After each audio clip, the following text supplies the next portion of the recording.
Hey there, tonight we're diving into the opium-laced fog of Georgian London, where the truth is that laudanum, the era's go-to cure-all, offered little relief and much chaos to its unsuspecting devotees. If these stories help you unwind, I'd love a quick like or subscribe, but only if they're genuinely working for you. I'm curious where in the world you're listening from, so drop your location and local time in the comments. It's amazing seeing our little community span the globe through these historical tales. Now find your comfort zone, perhaps turn on a fan for that gentle background hum, and let's venture into tonight's story together. In the bustling streets of Georgian London, where the air was a cocktail of horse manure and ambition, an unlikely hero emerged, a little tincture called laudanum. It was the 18th century version of a Swiss army knife, but instead of a blade, it came with a side of opium. Yes, the same substance that later fueled wars and addiction epidemics was once the miracle medicine of its day, a cure-all that promised to soothe everything from a stubbed toe to existential dread. This was a time when doctors basically threw opium at problems the way we toss aspirin into our shopping carts today. Laudanum's meteoric rise owed much to its branding as a panacea. It wasn't just a medicine, it was the medicine. Got a headache? Laudanum. Love life in shambles? Laudanum. And if you were feeling particularly avant-garde, you might even dabble in it recreationally. The stuff was as common as a cup of tea, though arguably with a bit more of a kick. In a London teeming with stressed-out souls trying to navigate daily life without Google Maps, the allure of an all-purpose potion was hard to resist. But let's not kid ourselves. The love affair with laudanum wasn't just about its supposed healing powers. Economics played a starring role in this drama. Opium, the magical ingredient in laudanum, was flowing into Britain like ale at a tavern. By the late 1700, the East India Company was importing around 200,000 pounds of opium annually into the country. That's a lot of poppies. And it wasn't just the upper crust indulging. Laudanum was cheap enough to be within reach of a cobbler or a chimney sweep. With a price tag lower than a pint, it was a democratic little devil, accessible across the social spectrum. The economic incentives were juicy enough to make any entrepreneur drool. For apothecaries, laudanum was a goldmine. A few drops of opium in some alcohol, a dash of saffron for color, and voila, a product with margins high enough to rival modern tech startups. And with no pesky FDA to regulate it, you could market it as the solution to anything and everything. It was capitalism at its most intoxicating.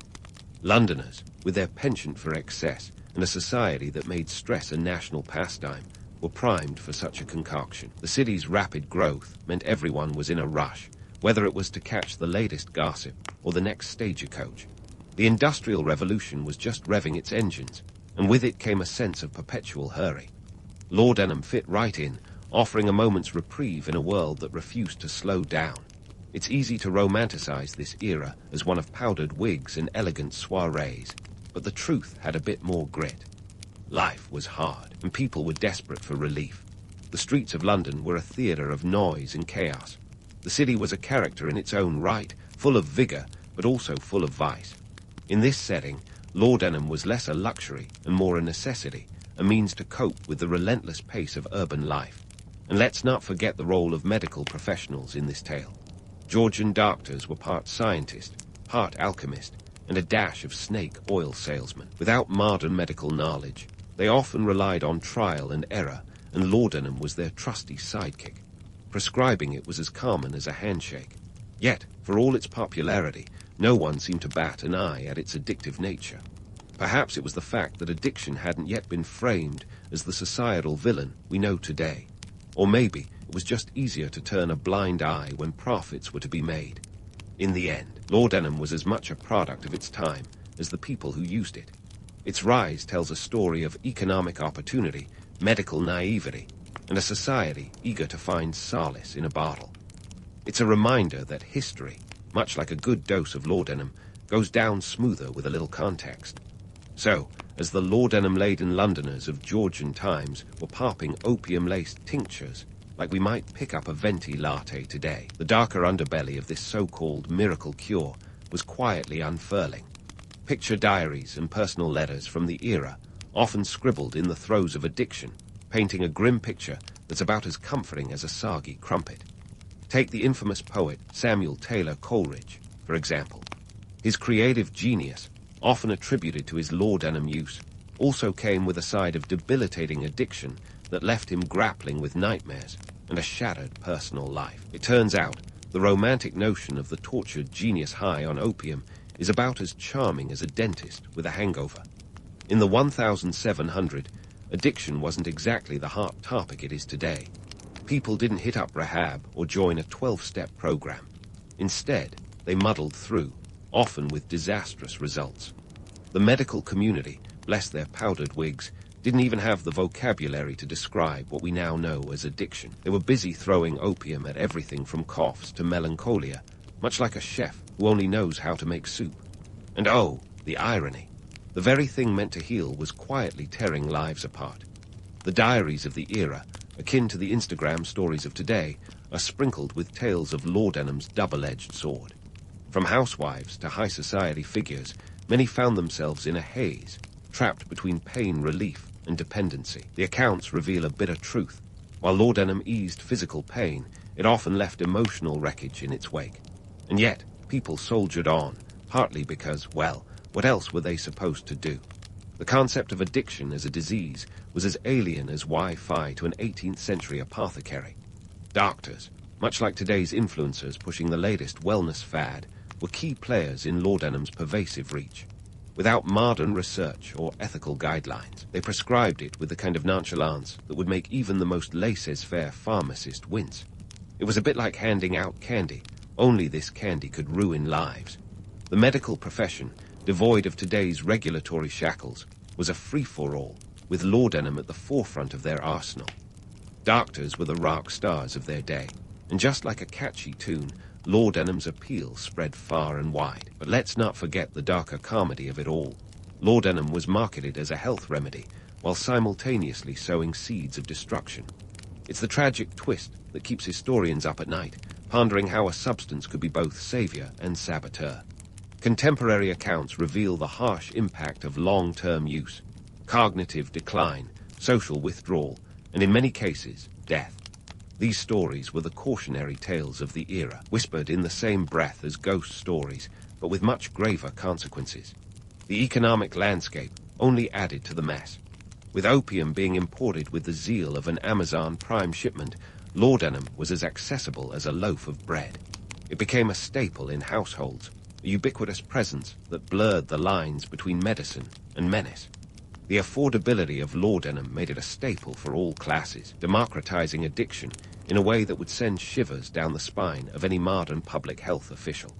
And while the rich had the luxury of discreet indulgence, the working class often bore the brunt of its ravages, a grim reminder of the societal divides that persisted even in addiction. Then there's the myth of the tortured genius, that romanticized image of poets and thinkers, supposedly finding inspiration in opium's embrace. The reality, more often than not, their creativity was stifled by the very substance they believed fueled it. Coleridge's Kubla Khan, famously interrupted when he was called out by a person on business, is often cited as an opium-fueled dream. But the truth is, his addiction cost him much more than it ever gave. His prolific potential was hampered by dependency, a sobering reminder that the muse isn't always kind. The personal accounts and diaries from this era are the breadcrumbs leading us through history's opioid epidemic, revealing the societal blind spots and the individual tragedies that marked laudanum's reign. They are a testament to human resilience and folly, a narrative as poignant as it is perplexing. As we reflect on this chapter of medical history, one can't help but wonder, in a world where the line between remedy and ruin was so easily blurred, how did society ever find its way back? In the end, the story of laudanum is one of paradoxes, where medicine became poison, and the search for relief led to new forms of suffering. As we dig deeper, the complexities only grow, leaving us with more questions than answers. But hey, that's what keeps history interesting, right? Stay tuned, because the saga of laudanum is far from over, and there's plenty more intrigue yet to uncover. As we wade deeper into this laudanum-laden narrative, let's pivot to its impact on the arts, where the line between genius and madness often blurs like watercolors in a rainstorm. In Georgian London, Laudanum was more than a household staple. It was the secret ingredient in the creative cocktail that fueled some of literature's most revered works. Enter Samuel Taylor Coleridge and his opium-infused world, where the fantastical met the factual in a tumultuous embrace. Coleridge, the poet whose pen seemed dipped in dreams, famously penned Kubla Khan after an opium reverie. Yet, while the poem is often lauded as a product of this ethereal inspiration, the reality is far less poetic. The visionary lines were interrupted by a pesky person on business, leaving the poem unfinished and Coleridge's legacy tangled with addiction. Coleridge wasn't alone in this opium odyssey. Thomas de Quincey, another literary luminary, documented his intoxicating experiences in Confessions of an English Opium Eater. Published in 1821, the work was a hit, much like today's tell-all memoirs. De Quincey waxed lyrical about the pleasures of opium, painting it as a muse promising creative enlightenment. But don't be fooled by the romantic prose.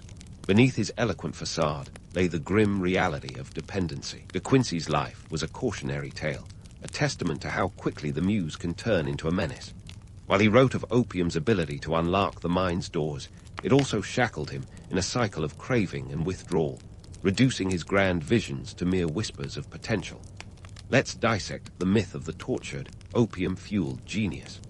Georgian society, much like our own, had a penchant for romanticizing the idea of the suffering artist. This myth suggested that true creativity required sacrifice, often in the form of personal turmoil or substance misuse.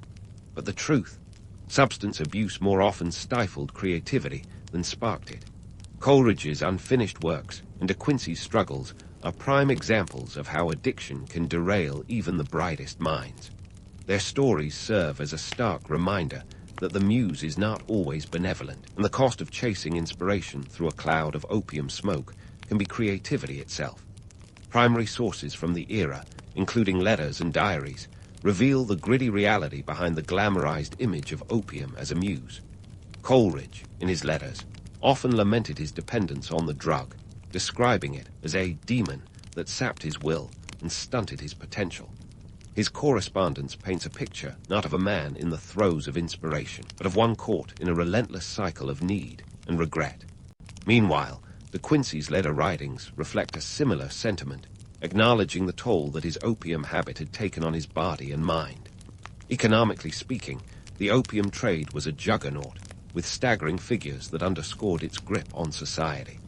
By the early 19th century, Britain's importation of opium had skyrocketed, driven by both medical demand and recreational use. The drug's availability and affordability made it a tantalizing option for those seeking escape or inspiration. Yet, while the economic benefits of the trade lined pockets, the social costs were mounting. Addiction, then as now, was an equal opportunity destroyer, affecting all strata of society from the destitute to the distinguished.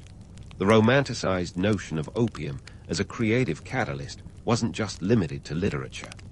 Artists, too, were drawn into its seductive embrace. The opium pipe's smoky tendrils reached into the art world, influencing styles and subjects. Some artists claimed the drug enhanced their perception, allowing them to see beyond the veil of everyday reality. But as with the literary figures, the reality was often grimmer. The drug's euphoria was fleeting, and its aftermath was a harsh return to earth, leaving in its wake a trail of unfinished canvases and thwarted potential. In debunking the myth of opium as a muse, it's crucial to understand the social context of the time. The Georgian era was a period of rapid change, marked by industrialization and urbanization. Amidst this upheaval, artists and writers sought solace and inspiration wherever they could find it. Opium, with its promise of transcendence, appeared an ideal solution. Yet, the harsh truth was that, while the drug may have provided temporary escape or inspiration, it more often ensnared its users in a web of dependency that stifled creativity rather than enhancing it. The allure of opium as a muse is a testament to the human desire for shortcuts to inspiration. But as history shows, these shortcuts often lead to dead ends. The stories of Coleridge and De Quincey, along with countless others lost to time, are a sobering reminder of the cost of such pursuits. While Laudanum may have offered a brief glimpse of creative paradise, it exacted a heavy toll on those who dared to use it as their guide. As we unravel the threads of this complex tapestry, it becomes clear that the story of Laudanum is one of paradoxes and contradictions. The drug that promised to unlock the doors of perception often slammed them shut, trapping its users in a cycle of dependency. Yet, despite the harsh realities, the myth of the opium-fueled genius endures, a romantic notion that appeals to our fascination with the intersection of creativity and chaos. In the end, the truth is more mundane, but no less poignant. Creativity thrives not on chemical inducements, but on clarity and perseverance. The narrative of Laudanum, therefore, is not just about a substance, but about the human condition itself, our flaws, our desires, and our eternal quest for meaning in an ever-changing world. As we continue exploring this saga, we'll uncover more layers to this fascinating tale, revealing insights that resonate far beyond the confines of Georgian London. Stay tuned, because the story is far from over, and the journey promises to be as enlightening as it is intriguing. As we peel back yet another layer of this laudanum-laden saga, it's time to delve into the murky waters of economics and politics. Because surprise, surprise, the opium trade wasn't just about soothing headaches. It was about lining pockets. And who's at the helm of this shipload of profits? None other than the British East India Company, the corporate juggernaut of its day, with its fingers in more pies than your local bakery. Here's the cold, hard truth. Opium was big business. By the turn of the 19th century, the British East India Company was shifting more opium than your average street dealer could ever dream of. How much? You ask. Try over 4,000 tons annually by the 1830. That's enough poppies to keep a whole continent in a daze. And let's not forget where most of this opium was coming from, India, then a jewel in the crown of British colonial ambitions. Now, the relationship between Britain and opium was a bit like that of a rock star and their favorite vice. It was lucrative, addictive, and utterly unsustainable. The opium was cultivated in India, shipped to China, and from there the profits rolled back to Britain like waves on Brighton Beach. The British East India Company was raking it in, and with such a cash cow at their disposal, they were hardly going to let a few pesky health concerns get in the way. Public health, it seems, was a distant second to the ringing of cash registers. Legislation, or more accurately the lack thereof, played a key role in keeping laudanum as ubiquitous as tea and crumpets. The British government, which was conveniently in bed with the East India Company, wasn't keen on rocking the boat. After all, why kill the golden goose? This laissez-faire attitude meant that opium could flow freely, with no one at the helm to say, "Hey, maybe this isn't such a great idea." It's the kind of regulatory oversight, or lack thereof, that would make today's health officials break out in a cold sweat. Interestingly, the government wasn't just turning a blind eye, they were counting the coins.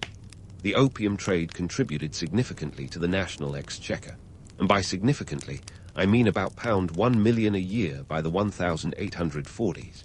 That might not sound like much now, but back then, it was enough to fund a small war or two. Who needs ethics when you've got economics on your side, right? This cozy relationship between the state and opium wasn't just a British phenomenon. Across the Channel, the French were having their own dalliance with the poppy.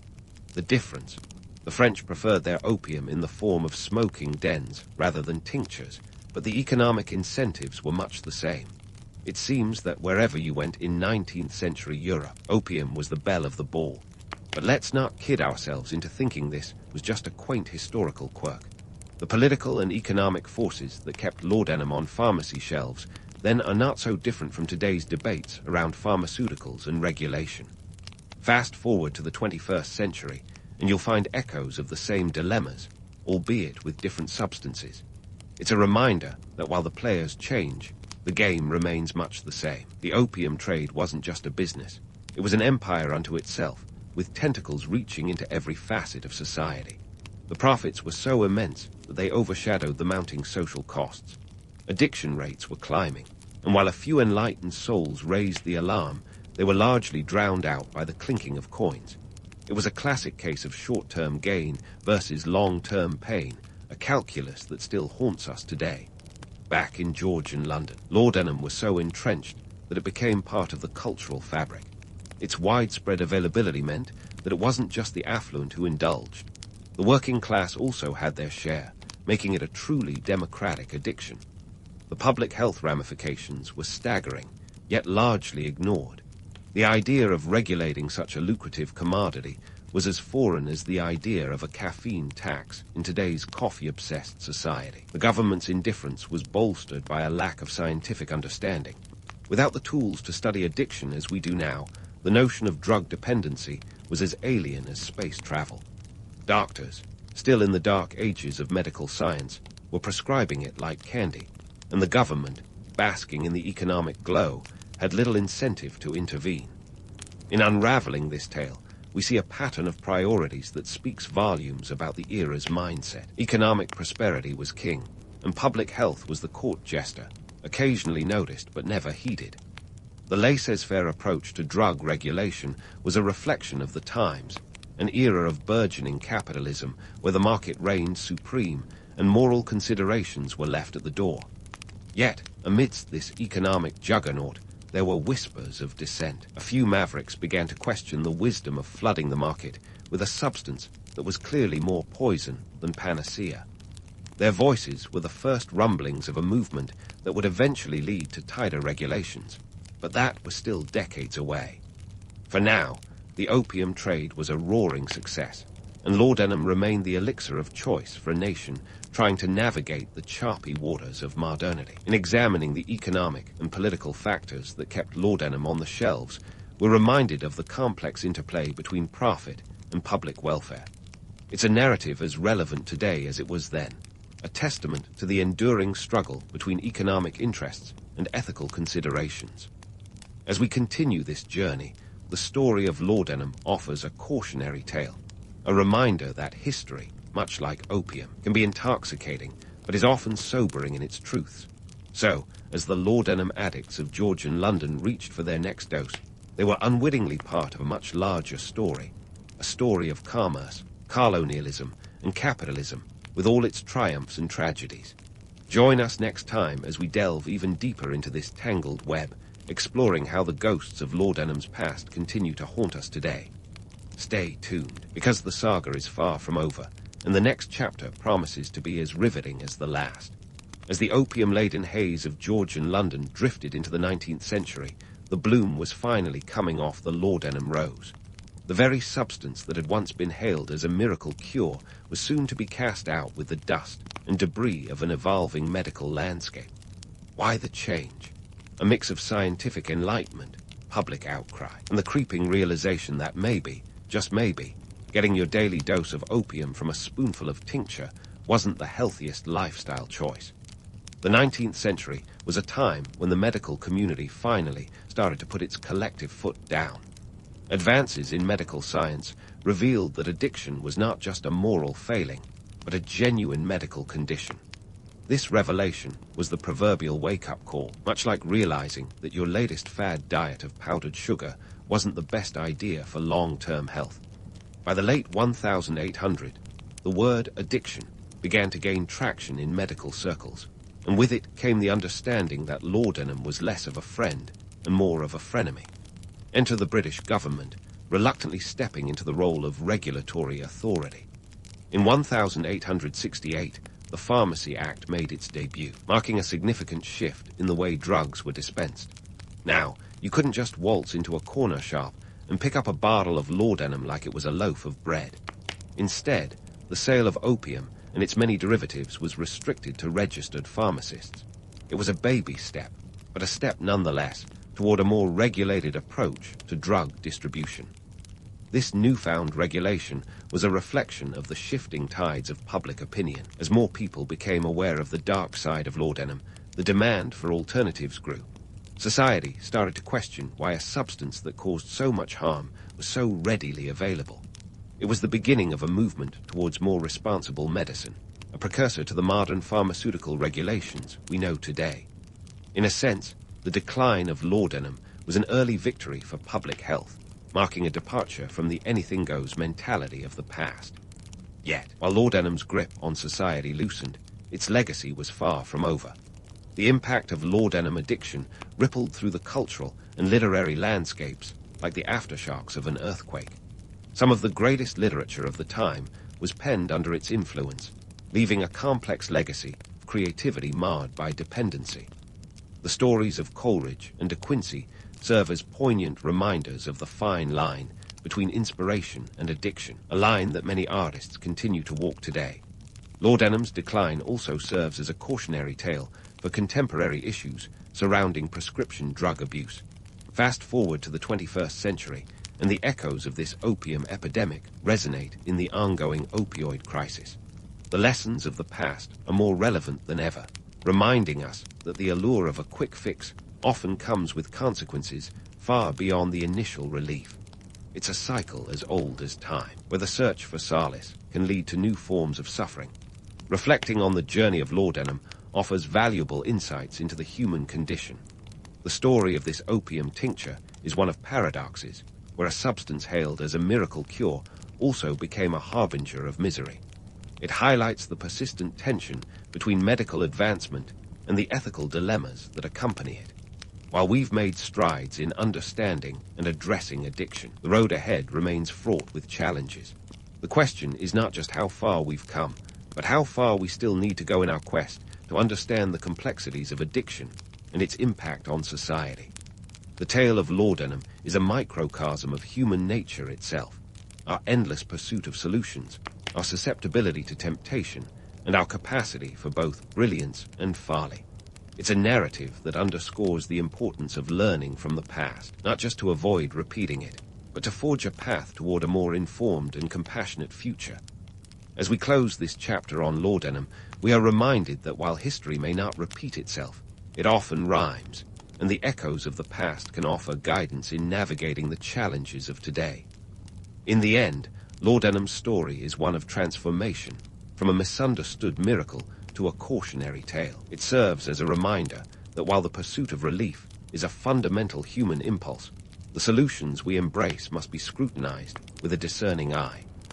As we reflect on Laudanum's legacy, we are left with a sense of hope that, armed with the knowledge of history, we can steer society toward a future where addiction is met with understanding rather than judgment, and where healing is pursued with both empathy and wisdom. Constantine the Great wasn't just a guy with a flair for fancy titles. He was the architect of a brand new world order. Picture it. It's the year 330 AD, a time when the Western Roman Empire was starting to look like that one friend who peaked too early in high school. Meanwhile, Constantine was busy pulling off quite possibly the greatest rebranding in history.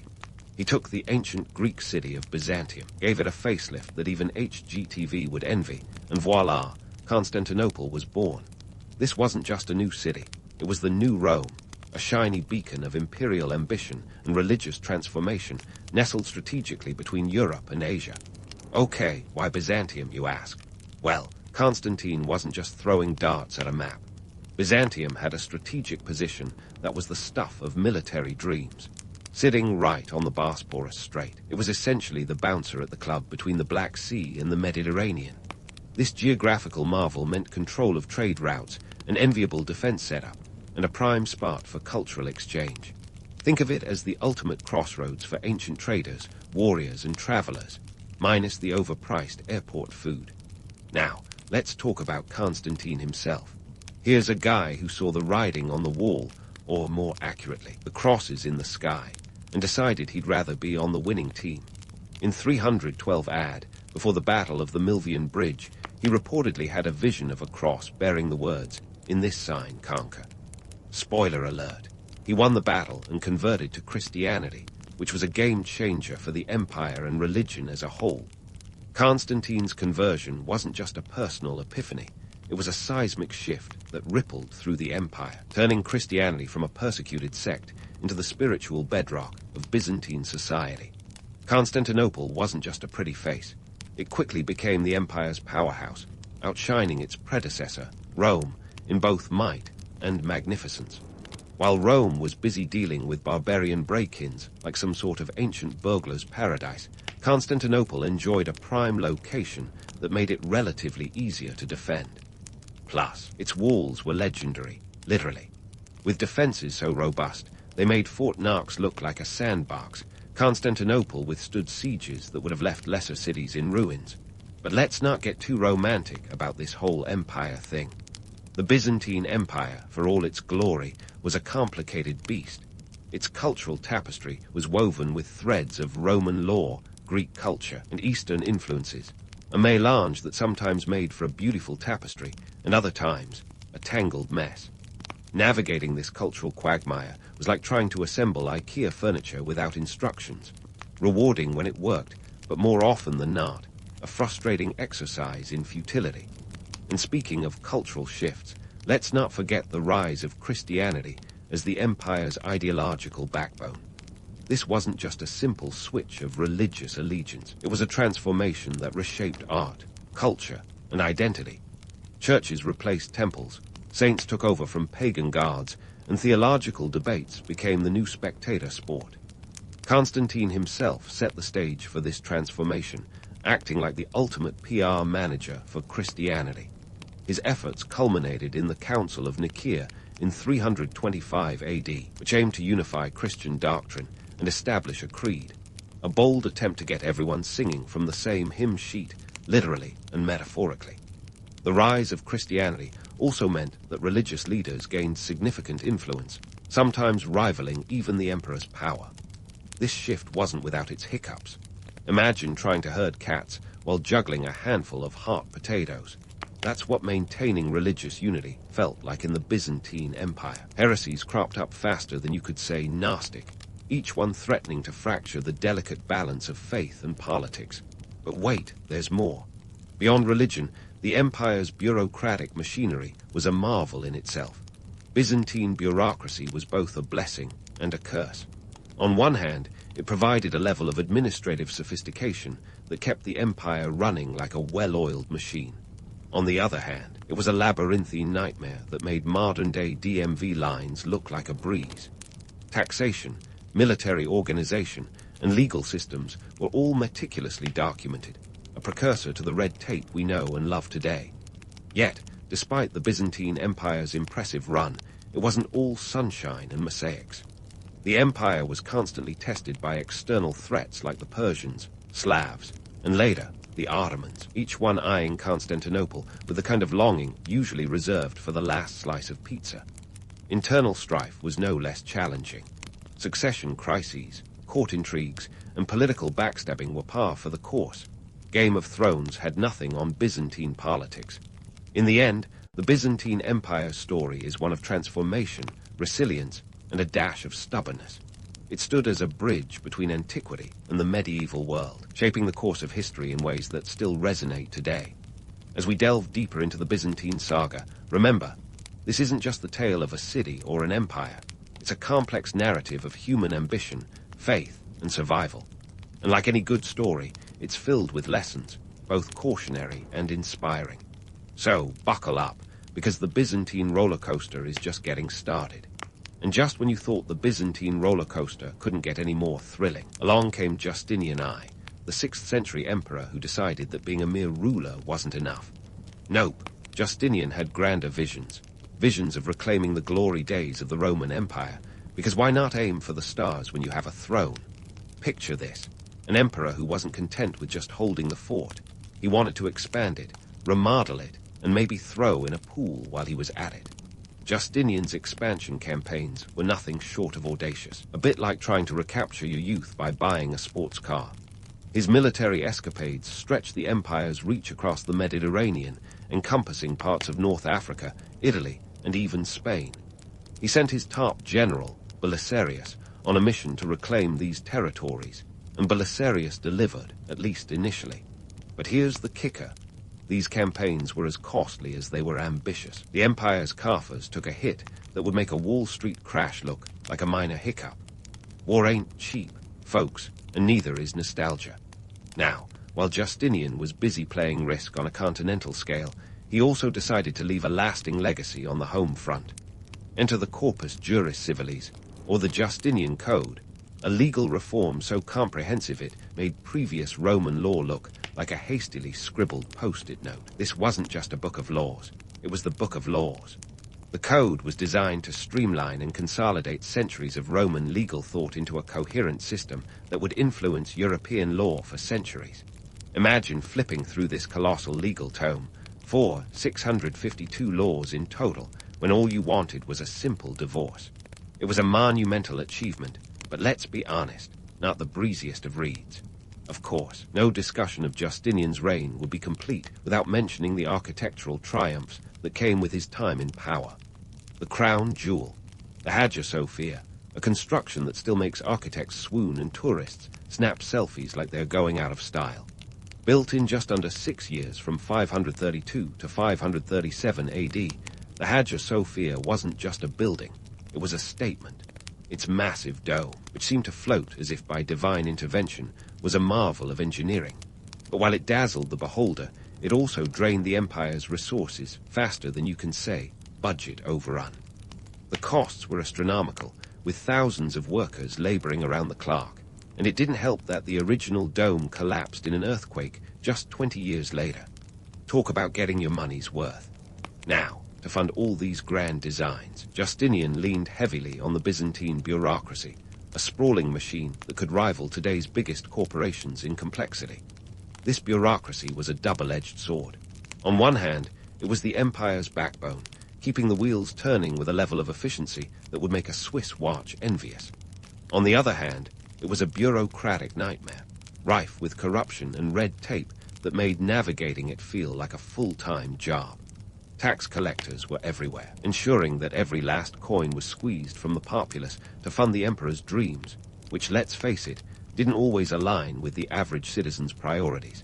But Justinian's ambitions were not without their critics. Many questioned the sustainability of such grand projects and military campaigns. Was it worth the financial strain? Was the empire's long-term stability being sacrificed for short-term glory? These were questions that would haunt his legacy and the empire for years to come. The Nika riots of 532 were a stark reminder of the discontent simmering beneath the surface. What began as a chariot race dispute escalated into a full-blown revolt, leaving half of Constantinople in ruins and thousands dead. It was a wake-up call that perhaps not everyone was on board with Justinian's grand plans. Yet, for all his faults, Justinian's reign marked a golden age for the Byzantine Empire. It was a time of cultural and intellectual flourishing, a period when the empire's influence stretched far and wide. The Hagia Sophia, with its awe-inspiring beauty, stood as a testament to this era, a reminder of what human ambition could achieve. But it was also a cautionary tale, a reminder that behind every glittering facade, there are often cracks waiting to show. As the dust settled on Justinian's reign, the Byzantine Empire found itself at a crossroads. The empire had expanded, its culture had blossomed, but the costs were steep, both financially and socially. The question on everyone's mind was whether the empire could sustain this momentum, or if it would crumble under the weight of its own ambitions. And there you have it, folks. Justinian I, a man whose dreams were as big as his empire. He left a legacy that would echo through the ages, shaping the course of history in ways few could have imagined. But as with all great stories, there's more to come. The Byzantine saga is far from over, and the next chapters promise to be just as riveting. Stay tuned as we unravel the empire's ongoing drama, exploring the heights of its power and the depths of its challenges. As we dive into the Byzantine Empire's middle period, let's call it the awkward teenage years of the empire. Picture a realm trying to keep its cool while juggling acne, braces, and peer pressure. In this case, the peer pressure being invasions, economic turmoil, and theological debates enough to make a philosopher's head spin. If you thought Justinian's era was a roller coaster, hold onto your hats, because things are about to get even more turbulent. First up, the rise of Islam in the 7th century posed a challenge that would have made even the most seasoned Byzantine emperor break a sweat. The Islamic caliphates weren't just new kids on the block. They were the block, rapidly expanding across the Middle East, North Africa, and into the Iberian Peninsula. By 634 AD, they'd already set their sights on Byzantine territory, and by 642 AD, the empire had lost Egypt, a key breadbasket and economic powerhouse. Losing Egypt was like misplacing your wallet and realizing it had your ID, credit cards, and a winning lottery ticket inside. But these weren't just territorial losses. They were tectonic shifts that shook the Byzantine economy to its core. Egypt supplied grain, tax revenue, and manpower, Without it, the empire had to tighten its belt, literally and metaphorically. The loss of lucrative trade routes meant fewer coins jingling in the imperial coffers, sending Byzantine accountants into a tizzy and forcing emperors to get creative with their military strategies and fiscal policies. Speaking of military strategies, let's talk about Greek fire. No, it wasn't the latest Mediterranean dish, although it did have a bit of a spicy kick. This was the medieval equivalent of a secret weapon, a concoction so mysterious and deadly that it made alchemists look like amateur mixologists. Greek fire was an incendiary weapon used primarily at sea, capable of burning even on water. Think of it as the flame thrower of the ancient world, shooting jets of liquid fire at enemy ships. The exact formula was a closely guarded state secret, one that has been lost to history, much to the relief of modern naval fleets. Greek fire was first famously used in 678 AD during the Arab siege of Constantinople, where it helped the Byzantines snatch victory from the jaws of defeat. Picture a sea battle, where the Byzantine fleet, outnumbered and outgunned, suddenly unleashes streams of unquenchable fire. Talk about an explosive performance. The psychological impact was enormous. Enemy fleets thought twice before getting too close, and the Byzantines, for a while, regained some of their swagger. But while Greek fire was burning bright, the empire was also smoldering from within. Enter the iconoclasm controversy, a theological debate that could make a reality TV show look tame. The issue: whether religious images, icons, were a cherished part of worship or an idolatrous affront to God. This wasn't a mere academic squabble. It divided the empire like an ancient version of Twitter, with factions fiercely arguing their positions. The controversy kicked off in earnest in 726 AD, when Emperor Leo Roman III decided that enough was enough and ordered the removal of icons from churches. His reasoning: to avoid divine wrath that he believed the empire's misfortunes were attracting. The decision sparked riots, protests, and a level of unrest that threatened to tear the empire apart at the seams. Families were divided, church leaders excommunicated each other, and monasteries became battlegrounds of belief. Iconoclasm wasn't just a religious crisis, it was a political one. Emperors wielded iconoclasm as a tool to assert control over the church, and by extension, the empire. But it was a double-edged sword. In trying to unify the empire under a single religious policy, they inadvertently sowed seeds of division that would take generations to heal. It was a schism that left deep scars on Byzantine society, echoing through its art, culture, and politics. The economic impact was just as profound. Monasteries, often centers of learning and wealth, were stripped of their treasures and influence. The empire's cultural output suffered, with religious art being destroyed, hidden, or drastically altered. It was a cultural purge that left a void in the Byzantine artistic tradition, a loss that was felt well beyond the borders of the empire. Despite these internal struggles, the Byzantines weren't about to roll over and let history steamroll them. They adapted, reformed, and at times downright reinvented themselves to keep pace with the changing world. Military tactics evolved to counter new threats, while economic policies were tweaked to maximize whatever resources were available. The Byzantine army, once reliant on large-scale field battles, shifted towards smaller, more mobile units that could react quickly to threats. This adaptability was one of the empire's greatest strengths, allowing it to endure when others crumbled. However, as the empire navigated these choppy waters, it became clear that its survival hinged on more than just military might or economic savvy. The Byzantine Empire was a living organism, a complex web of politics, faith, and culture that defied easy categorization. Its story was a testament to the resilience of human ambition and the relentless march of history. And so, as the 8th century rolled into the 9th, the Byzantine Empire stood bruised but unbowed. Under the surface, tensions simmered, alliances shifted, and new threats loomed on the horizon. The empire's story was far from over, and the chapters yet to come promised more intrigue, more drama, and more lessons in the art of survival. Stay tuned, because the Byzantine saga is just warming up, and there's plenty more history to unravel. Buckle up, because as we roll into the 10th and 11th centuries, the Byzantine Empire is about to hit some serious turbulence. If you thought the earlier centuries were rocky, wait until you hear about the Seljuk Turks and a little debacle known as the Fourth Crusade. This era isn't just a chapter in a history book. It's a full-blown action movie with enough plot twists to make Night Shyamalan jealous. Let's start with the Seljuk Turks, the new kids on the block who weren't exactly bringing over a welcome casserole.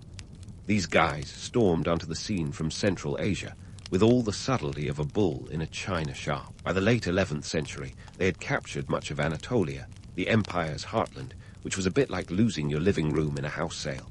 The pivotal moment, the Battle of Manzikert in 1071. The Byzantine Emperor Romanos Roman IV Diogenes decided to take on the Seljuks, thinking he had the upper hand. Spoiler alert, he didn't. The Byzantine army was not just defeated, it was humiliated. Romanos himself was captured, and the empire lost control over much of Anatolia, a strategic and economic hammer blow. But hold on, the Seljuks weren't the only headache. Enter the Normans, those overachieving descendants of Vikings who decided they'd like a slice of the Byzantine pie.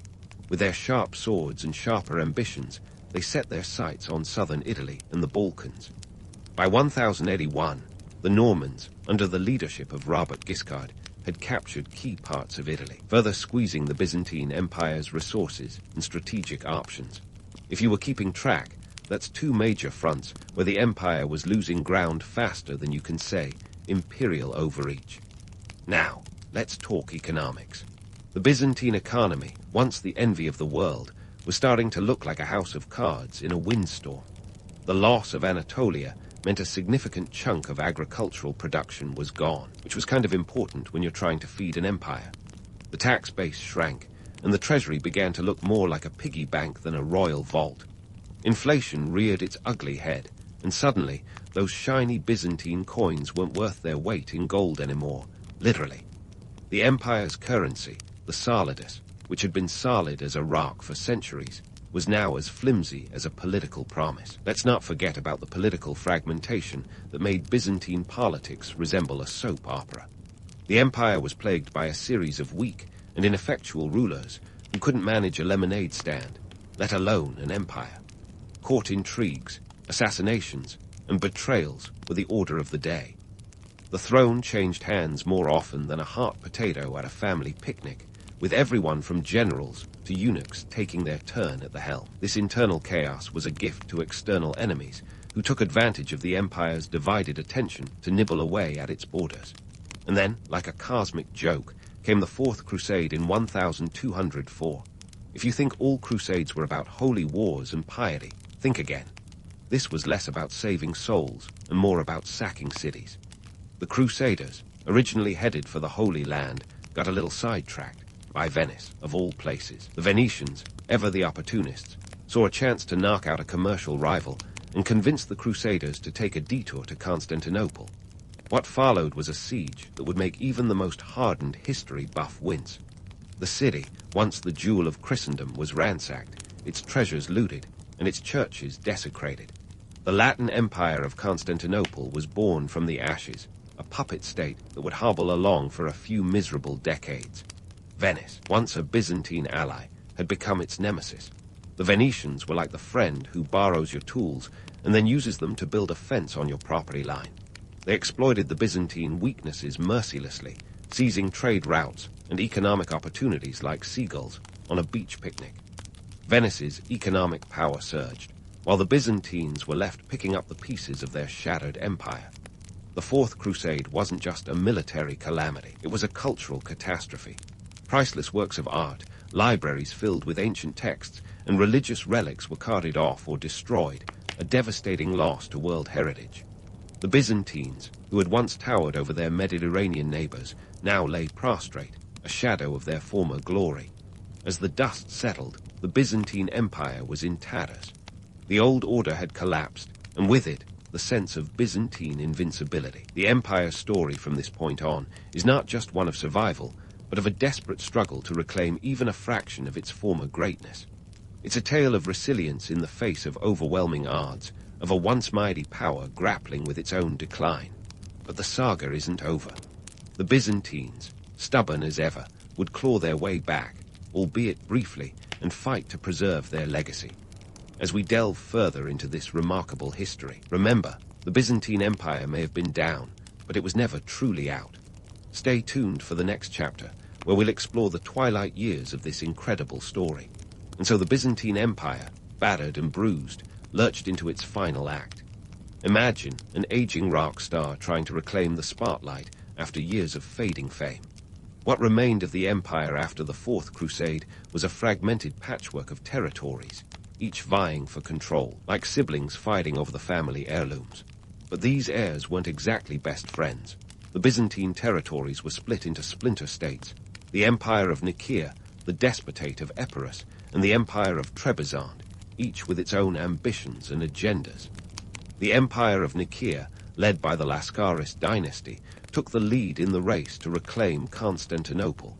By 1261, with the help of an opportunistic alliance with the Genos. Think of them as the frenemies of the medieval world. Nicaean forces managed to slip into Constantinople while the Latin rulers were away on a military campaign. It was a comeback worthy of a Netflix special. Michael Roman VIII Palaiologos, the Nicaean emperor, walked into the city and restored the Byzantine Empire, or at least what was left of it, with the kind of swagger you'd expect from someone who just pulled off the ultimate heist. But don't break out the confetti just yet. This restored empire was a shadow of its former self, more like an empire in name only. The Byzantine economy was in shambles, with trade routes controlled by Italian city-states like Venice and Genoa, who were essentially the landlords of the Mediterranean. The Byzantine military was a patchwork quilt of mercenaries, its glory days of elite troops and sophisticated tactics a distant memory. The Byzantine emperors were juggling more financial woes than a reality TV star with a gambling habit. And then there were the Ottomans, rising in the east like a storm cloud on the horizon. By the 14th century, the Ottomans, led by the ambitious Osman I and his successors, were expanding their territory with the vigor of a tech startup. They gobbled up Byzantine lands in Asia Minor and crossed into Europe, where they set their sights on the Balkans. The Byzantines, meanwhile, were like a deer caught in the headlights, desperately trying to hold onto their European possessions while the Ottomans nibbled away at their empire. The 14th century also brought the Black Death, that great equalizer, which swept through Europe and the Byzantine territories with devastating effect. Imagine a pandemic that wiped out a third of the population, leaving cities eerily quiet and economies in tatters. The Byzantines, already on the ropes, were hit hard. The population decline weakened the empire further, stripping it of the manpower needed for defense and economic recovery. By the time the 15th century rolled around, the Byzantine Empire was essentially reduced to Constantinople and a few outlying territories, like a once great kingdom reduced to a single castle.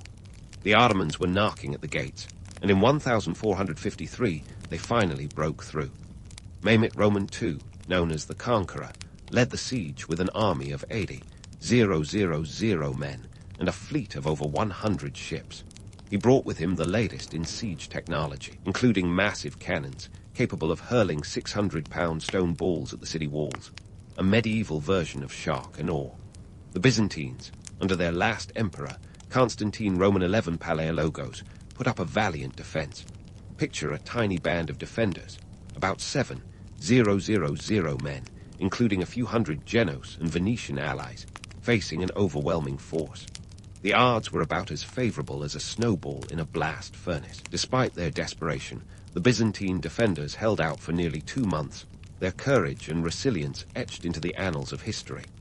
On May 29, 1453, the Ottoman forces finally breached the walls, and Constantinople fell.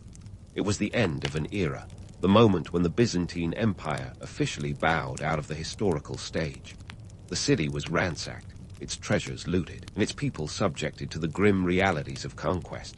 The Hagia Sophia, the architectural marvel of Justinian's era, was converted into a mosque, marking the dawn of a new era in the city's history. Now, let's talk legacy. The fall of Constantinople was not just a geopolitical event. It was a cultural and religious watershed.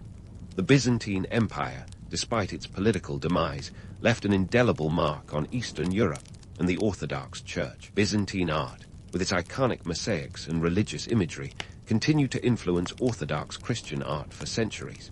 The empire's legal codes, particularly the Justinian Code, laid the groundwork for modern European legal systems. The Orthodox Church, which had been the spiritual backbone of the Byzantine Empire, found new life in Russia. As the Byzantine Empire waned, Moscow rose as the Third Rome, claiming the mantle of Orthodox Christianity. The cultural and religious traditions of Byzantium were absorbed into Russian society, influencing everything from church architecture to liturgical practices. Debunking the romantic notion of a glorious Byzantine end doesn't diminish its legacy. The empire's fall was not a grand finale, but a gradual decline, punctuated by moments of resilience and adaptation. It was a story of survival against the odds, of an empire that refused to go quietly into the night. Its influence persisted long after its political structures crumbled, a testament to the enduring power of culture and faith. So, what can we learn from the Byzantine Empire? Perhaps it's the idea that even the mightiest of empires are not immune to the tides of history. It's a reminder that resilience and adaptability are key to survival, whether in the corridors of power or the everyday challenges of life. And above all, it's a lesson in legacy. The knowledge that while empires may fall, their cultural and spiritual contributions can echo through the ages, shaping the world in ways their founders could never have imagined. As you drift off to sleep, perhaps ponder this. The Byzantine Empire may have ceased to exist on the map, but in the hearts and minds of millions, its legacy lives on, a bridge between the ancient and modern worlds, a beacon of faith and culture that continues to inspire. And that, dear listener, is a legacy worth remembering. Fancy yourself as a medieval plague doctor, do you? Well, let's see how long you'd last in the grim reality of 14th century Europe. Spoiler alert, probably not very long. The Black Death, or bubonic plague, wasn't your average cold or flu season. No, this was a pandemic on steroids, ripping through the population like a scythe on a mission. Up to 60% of people in some areas. Gone. Poof. And that's with the best 14th century science had to offer, which was, let's be honest, not much. So, who were these brave, some might say foolhardy, souls who signed up to be plague doctors? Contrary to the romanticized image of the stoic hero in a bird-like mask, the reality was more of a hodgepodge of motivations and skill levels. Some were trained physicians, but many were more like medical mercenaries, hired by towns desperate to stem the tide of death. Think less house, and more house call for hire. Cities and towns, desperate to survive, threw cash at anyone with a modicum of medical know-how, or at least the stomach to poke around pestilential boils. It was a gig economy centuries before Uber. Let's talk about that iconic garb. The beak mask, the long coat, fashion statement or functional gear. A bit of both, really. The mask, stuffed with aromatic herbs, was meant to purify the air, based on the miasma theory that disease came from bad air. Effective? Not at all. Stylish? Debatable, but it certainly made them memorable, much like parachute pants did for the 80s. The long coat. That was waxed to prevent bodily fluids from soaking in. Waterproofing your wardrobe. Crucial when your day job involves pus and blood. Now, you might wonder how anyone thought they could fend off something as devastating as the Black Death with a bird mask and a stick. Well, this was a time when medical knowledge was, let's say, developing. Remedies were more wishful thinking than science. Some doctors prescribed bloodletting, others suggested carrying lucky charms or even bathing in vinegar. Unfortunately, the plague wasn't superstitious. Despite the odds and the lack of effective medical interventions, people were desperate for solutions. The Black Death had a mortality rate that could put even the grimmest horror stories to shame. In some regions, entire villages were wiped out. Imagine the impact on society. Farms untended, trades halted, families decimated. The once bustling medieval towns looked more like ghost towns. Economic chaos, social despair. It was the Middle Ages version of the apocalypse. In the midst of this chaos, plague doctors weren't just combating the disease. They were up against a mountain of misinformation. They were walking a fine line between the hope they represented and the reality they couldn't change. Their presence was as much about offering some semblance of control as it was about actual medical care. In times of crisis, the illusion of action is sometimes all people have to cling to. Of course, none of this stopped the tales from taking on a life of their own. The myth of the unyielding plague doctor became an enduring image, romanticized over centuries. Today, you still see them pop up every Halloween, an eerie reminder of a time when medicine was more art than science. But peel back the layers of myth, and you're left with overworked individuals, often as scared as the patients they treated, facing an invisible adversary with tools akin to using a butter knife in a sword fight. And while we're myth-busting, let's not forget the economic incentives at play. Plague doctors were often hired by towns that footed the bill for their services. Think of it as a grim form of municipal health insurance. They were paid handsomely, with some contracts including stipulations for hazard pay, a medieval version of danger money. Yet, for many, the risk was worth the reward. In a world where survival was never guaranteed, what's a little extra danger for a lot more coin? So, next time you see that iconic bird mask, remember, it represents a fascinating, terrifying slice of history. The plague doctor wasn't just a healer. They were a symbol of human resilience, or perhaps stubbornness, in the face of incomprehensible odds. They navigated a world where every breath was a gamble, every patient a potential vector, and every day a new chapter in the saga of survival. You might think you could handle it, but trust me, a day in their shoes, and you'd be begging for a career change. If you thought signing up as a medieval plague doctor was like getting a ticket to a medieval rock concert, think again. Your first challenge, the rather generous definition of medical training back in the day. Some plague doctors had studied at esteemed institutions, while others had all the credentials of a modern-day WebMD enthusiast. You see, in the era of the Black Death, a medical degree was not a prerequisite. A steady hand and a strong stomach were often enough to get you the job. And what of the tools at your disposal? Forget about stethoscopes and syringes. Your arsenal was more like a medieval kitchen drawer. You'd have a stick for prodding patients from a safe distance, not unlike those claw machines at the arcade that never seem to grab the toy you want. Plus, there were the infamous amulets and potions, which often contained ingredients as effective as snake oil. In reality, the plague doctor's toolkit was less about curing and more about managing expectations, both theirs and the patient's. Let's talk about that iconic beaked mask. Yes, it made you look like a bird with a fashion sense from the underworld, but it wasn't just for show. The beak was stuffed with fragrant herbs like lavender, mint, or rose petals, essentially a medieval air freshener. This was based on the miasma theory, which suggested that diseases were spread by bad air, while their understanding of disease transmission was about as accurate as a dartboard guess. It was a genuine attempt at personal protective equipment. Sadly, the aromatic barrier was about as effective as fighting a fire with a garden hose. Economically, the life of a plague doctor was a gamble. They charged high fees, not out of greed, but as hazard pay for doing a job that was riskier than juggling chainsaws. Contracts often included stipulations for room, board, and sometimes even a horse. And before you think about the allure of such a package, remember, the price of admission was a front-row seat to the apocalypse.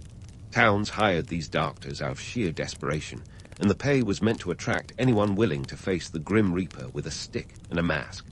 Despite the allure of financial compensation, being a plague doctor was akin to walking into the lion's den wearing a meat suit. The mortality rate for these doctors was, unsurprisingly, high. They were constantly exposed to plague victims, often in unsanitary conditions. Imagine trying to perform surgery in a barn, surrounded by livestock and the occasional curious rat. Sanitation was a concept as foreign as Wi-Fi, and the tools of the trade were never sterilized. The risk of infection was as constant as death and taxes. Yet, despite these dire prospects, the myth of the heroic plague doctor persists. Perhaps it's the allure of the mask, or the romantic notion of a lone figure battling death on the front lines. But scratch away the myth, and you'll find individuals who were often as terrified as the people they treated. Their understanding of the plague was limited, and their ability to treat it was even more so. They were not heroes in the traditional sense, but rather symbols of human determination, or maybe stubbornness, in the face of insurmountable odds. Now, let's debunk another myth, the idea that plague doctors were universally revered. In some places, they were feared, seen as harbingers of death rather than healers. Their arrival in a town was often met with dread, as it signified that the plague had taken hold. Picture the grim sight of a doctor in that bird-like mask striding into your village. It's not exactly the cavalry coming to the rescue. In the end, the life of a plague doctor was a testament to the human spirit's ability to confront the unknown, armed with little more than hope and a handful of herbs. They navigated a world where the line between life and death was razor-thin, and every day was a roll of the dice. Sure, they charged high fees, but can you really put a price on risking your life with every breath you take? So, the next time you find yourself romanticizing the life of a medieval plague doctor, remember the reality beneath the mask. They were not just figures of mystery and intrigue, but also of vulnerability and fragility. They were as much a part of the chaos as they were a solution to it. In a world teetering on the brink, they were the embodiment of an age-old struggle, the fight to understand and overcome the unknown with nothing but rudimentary tools and an indomitable will. So, we've peeled back the mask on the romanticized notion of plague doctors, revealing a gritty reality that makes you question your career choices. Now, let's dive into the nitty-gritty of what it really took to walk in those cumbersome leather boots. First off, navigating the medieval streets wasn't exactly a stroll in the park. Picture this: narrow, winding alleys, often more mud than cobblestone, flanked by buildings leaning suspiciously close, as if whispering secrets. The air, a pungent cocktail of smoke, refuse, the unmistakable scent of decay, a sensory overload that would make even the bravest stop in their tracks. Medieval cities, especially during the plague, were overcrowded cauldrons of chaos.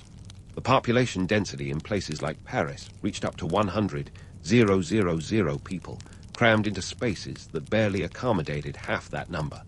Streets were alive with the bustle of daily life, yet beneath the surface simmered an undercurrent of fear and superstition. As a plague doctor, your journey through these throngs was less about blending in and more about parting the sea of humanity like a grim Moses. People would step aside, not out of respect, but more like avoiding a walking bad omen. But let's not sugarcoat it. The plague doctor wasn't exactly the neighborhood sweetheart. Society viewed them with a mix of hope and dread, the ultimate double-edged sword. On one hand, they were the bearers of potential salvation. On the other, they were walking reminders of the ever-present specter of death.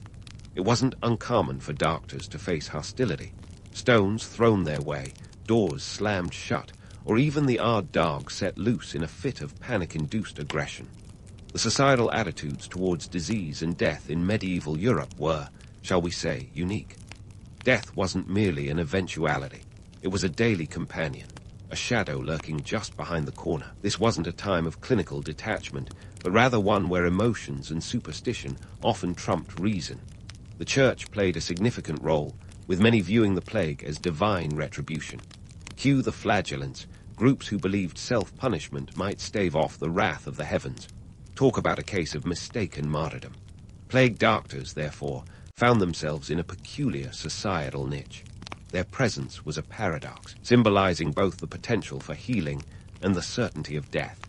This dual role wasn't lost on the populace, who often oscillated between desperation for their skills and suspicion of their intentions. Some towns even believed that the doctors themselves were spreading the disease, a conspiracy theory with about as much basis in reality as a flat earth. Primary sources reveal just how fraught their daily experiences were.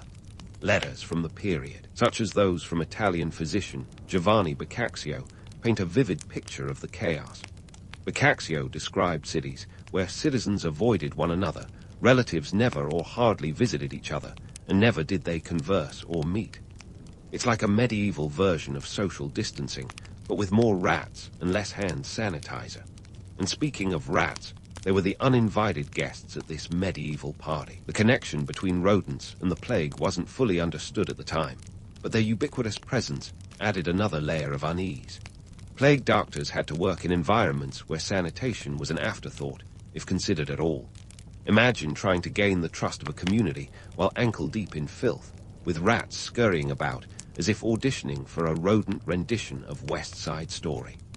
Economically, the plague wrought havoc. The sudden drop in population led to a labor shortage, driving up wages for those who survived. You'd think that'd be a silver lining, but it also meant inflation and a subsequent rise in the cost of living. The towns that hired plague doctors often did so at great financial strain, allocating funds not just for medical services, but also for mass burials and the upkeep of quarantine zones. The fiscal burden was immense, a grim reminder of the plague's reach beyond just the biological. But let's not forget the psychological toll. Imagine waking up each day, donning that mask, and stepping out into a world where hope was as scarce as clean water.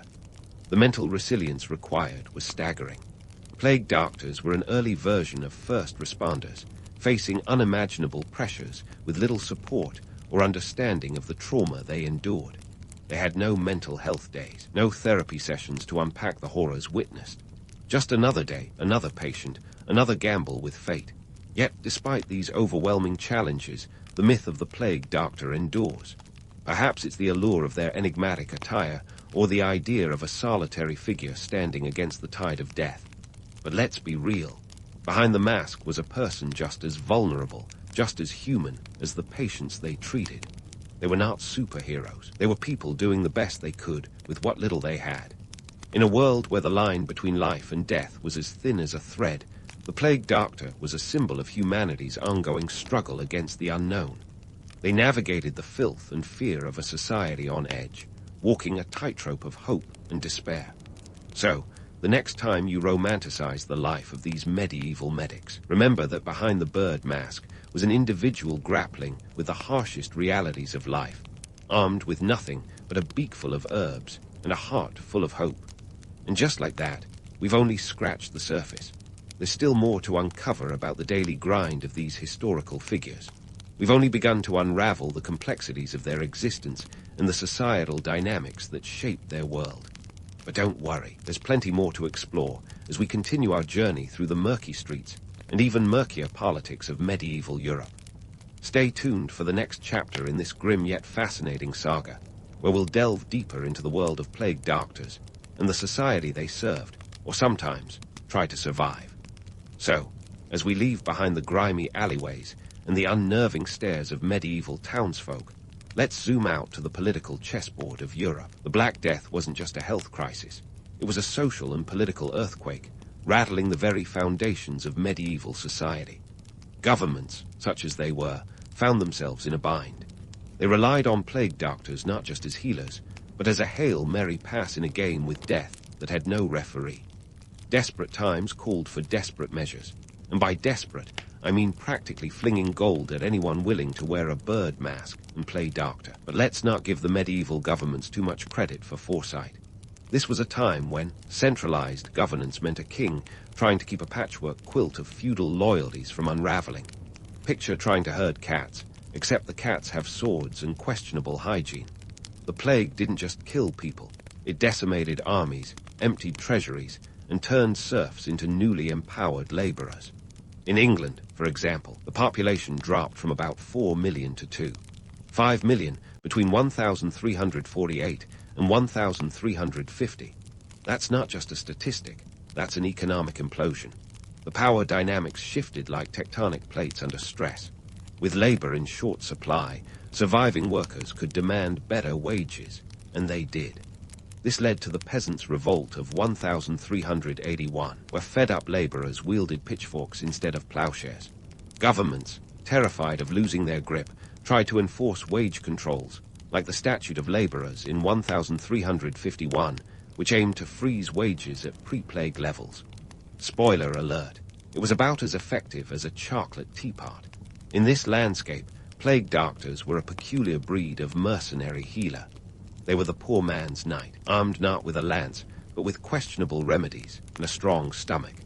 Cities and towns hired them as a desperate attempt to show they were doing something, anything, to combat the pestilence. Their contracts often read like a morbid shopping list: room, board, and sometimes even a horse, because what's a medieval job without a trusty steed? Yet, these doctors weren't just pawns in a municipal health plan. They were symbols of authority in a world losing its grip on order. Imagine the chaos.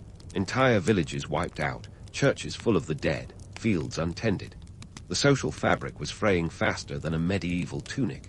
The church, which had been the great unifying force, found its authority questioned. If this was divine punishment, as some claimed, then why were the devout dying alongside the sinners? Theologians found themselves in a theological tug-of-war, trying to explain the inexplicable. Religion, as always, played its card. The church's response was a mixed bag of prayer, penance, and occasionally persecution. Flagellants roamed the countryside, whipping themselves into a frenzy, believing that self-punishment might avert God's wrath. It was a time when spirituality and superstition were often indistinguishable, like mistaking a shadow for a ghost.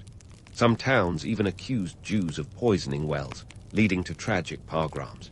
In Strasbourg, 1,349, almost 2,000 Jews were massacred in one of the many violent outbreaks of scapegoating. The plague didn't just reveal the physical frailty of humans, it laid bare our propensity for fear-fueled cruelty. In this swirling maelstrom of faith and fear, the role of the plague doctor was both elevated and vilified. They were the embodiment of human resilience, standing against the tide with little more than a beak and a prayer. But they were also a reminder of medical hubris, a cautionary tale of how little we understood about the invisible enemies we faced. While some doctors genuinely sought to heal, others were charlatans, exploiting the suffering for profit. It was the original snake oil sales gig, centuries before late-night infomercials.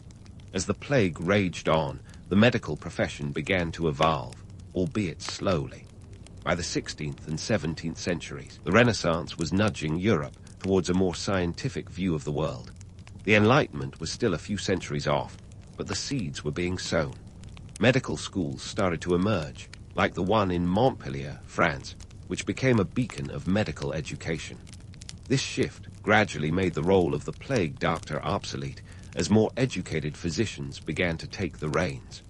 The decline of the plague doctor profession was inevitable as we learned more about disease transmission, thanks in part to the eventual debunking of the miasma theory. The beaked mask became a relic of an era of medical guesswork. The 18th century saw a decline in the plague's grip on Europe, partly due to better quarantines and changes in housing that reduced rat populations. By then, the plague doctor was more historical footnote than frontline warrior. Their legacy, however, is a mixed bag.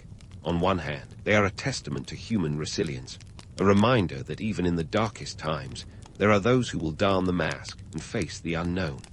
On the other, they are a cautionary tale of medical arrogance, of the dangers of believing we're more knowledgeable than we truly are. The plague doctor stands as a symbol of our eternal battle with nature, a battle fought with the tools of the time, however rudimentary they may have been. But let's not wrap this up with a neat bow just yet. Much like the plague itself, the story of the plague doctor is not easily contained. It spills over into the realms of art, literature, and the collective consciousness, leaving a mark as indelible as those infamous black spots. Stay tuned as we continue to peel back the layers of this fascinating, albeit grim, chapter in human history. There's more to uncover, more myths to bust, and more truths to reveal as we journey further into the annals of the past. And speaking of indelible marks, let's dive into why the plague doctor remains a macabre mascot in our modern pantheon of historical figures. You've seen them, right? Those eerie beaked masks strutting through the shadowy alleys of pop culture, from Halloween parties to steampunk conventions. They're the history nerd's equivalent of a rock star, a symbol that screams, "Yes, I'm mysterious, and no, you don't want to meet me in a dark alley." But why? Why does this antiquated figure, who essentially flailed about in the dark with a mask full of potpourri, still captivate us? It's not like they were actually saving lives with their medieval herbal sachets. In reality, many plague doctors were more like grim witnesses to the end of days than heroic healers. Yet, they've been catapulted into the limelight, a romanticized relic of an era where medicine was more guesswork than science. It's like our fascination with the Titanic or the Alamo. We're drawn to the drama, the tragedy, the human stories etched into history's pages, no matter how grim. Let's take a moment to debunk some popular myths.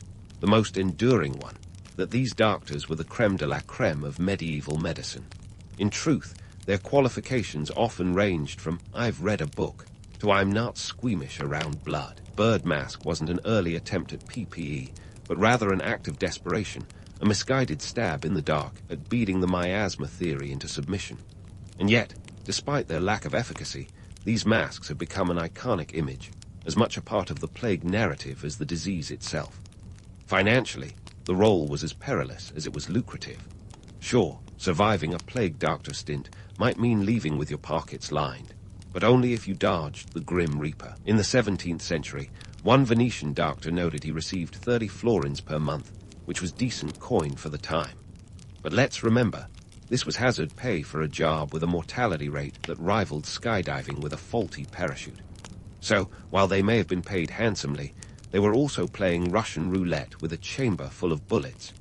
Yet, the myth endures, partly because we love a good story, especially one where an underdog takes on an unbeatable foe. The Plague Doctor, with their eerie ensemble, embodies that struggle, humans battling an invisible enemy with nothing but hope and a herbal hodgepodge. They didn't stand a chance, but they stood anyway, and there's something inherently compelling about that. In modern times, these figures have been co-opted into various cultural narratives, often with a touch of dark humor or irony. The rise of steampunk, with its penchant for Victorian-era aesthetics, has embraced the Plague Doctor as a symbol of anachronistic coolness. Think top hats and goggles, but with a beak. They turn up in video games, movies, and even literature, often as harbingers of doom or enigmatic guides through a dystopian landscape. They become shorthand for a bygone era's mix of bravado and ignorance, like a historical cautionary tale wrapped in an enigma. So, what does this say about us, about our ongoing dance with history and disease? For one, it highlights our fascination with the macabre, our tendency to romanticize the past, even its darkest corners. The Plague Doctor is a reminder of our resilience, yes, but also our folly, our relentless drive to understand and overcome, even when the odds are stacked higher than a castle wall. It's a testament to our fear of the unknown and our desire to conquer it, no matter how ill-equipped we might be. As we reflect on the real-life challenges these doctors faced, it's clear they were more victim than victor.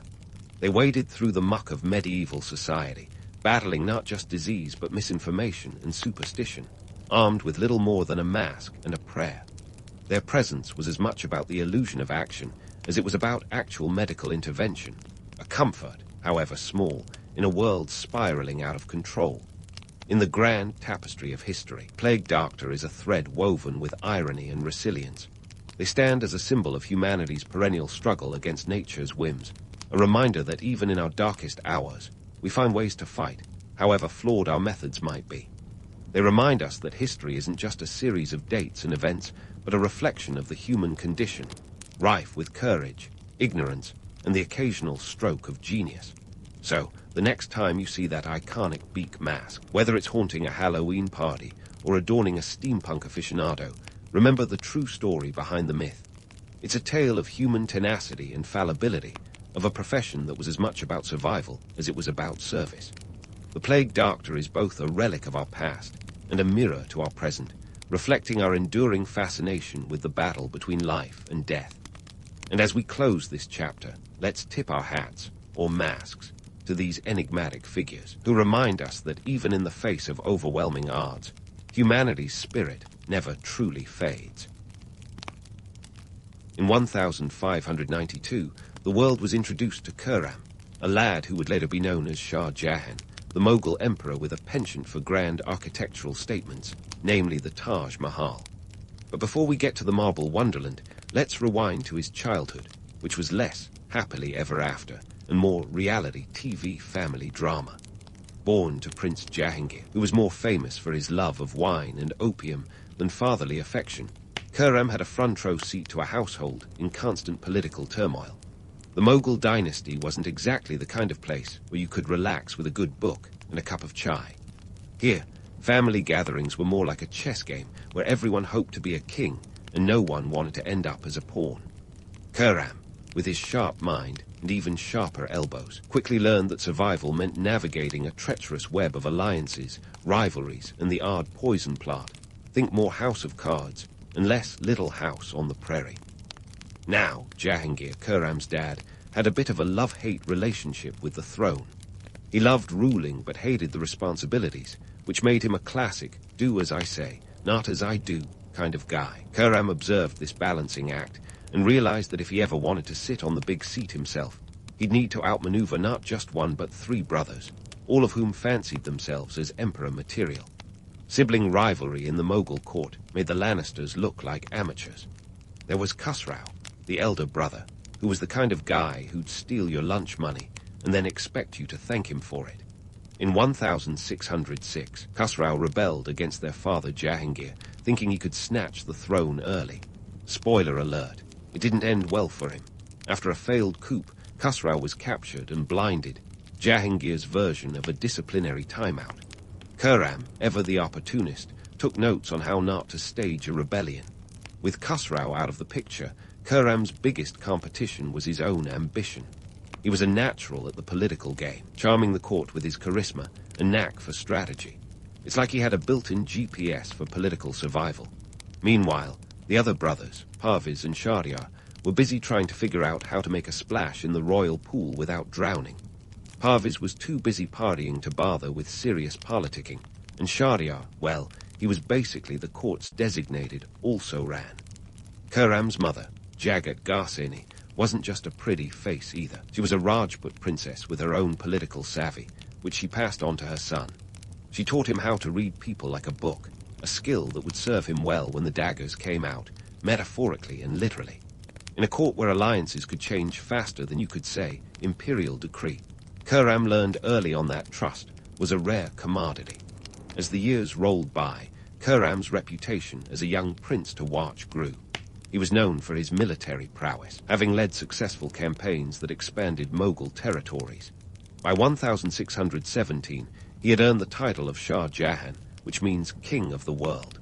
A bit grandiose, maybe, but in a time when titles were everything, it was a step up from that promising young lad. While Khurram was busy collecting titles and territories, the political landscape was a minefield of shifting loyalties. Jahangir's health was failing, his fondness for strong drink and stronger opiates taking its toll. The throne was a glittering prize, and Khurram wasn't about to let anyone forget he was the heir apparent. But there was a catch: his stepmother, Nur Jahan, who wielded power like a seasoned puppeteer. She was no pushover and had her own ideas about who should be the next emperor. Hint, it wasn't Khurram. Nur Jahan was a formidable political player, often making decisions, while Jahangir enjoyed his opium-induced naps.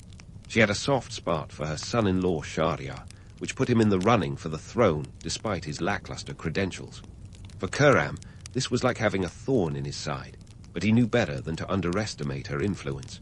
Instead, he bided his time, playing the long game like a seasoned tactician.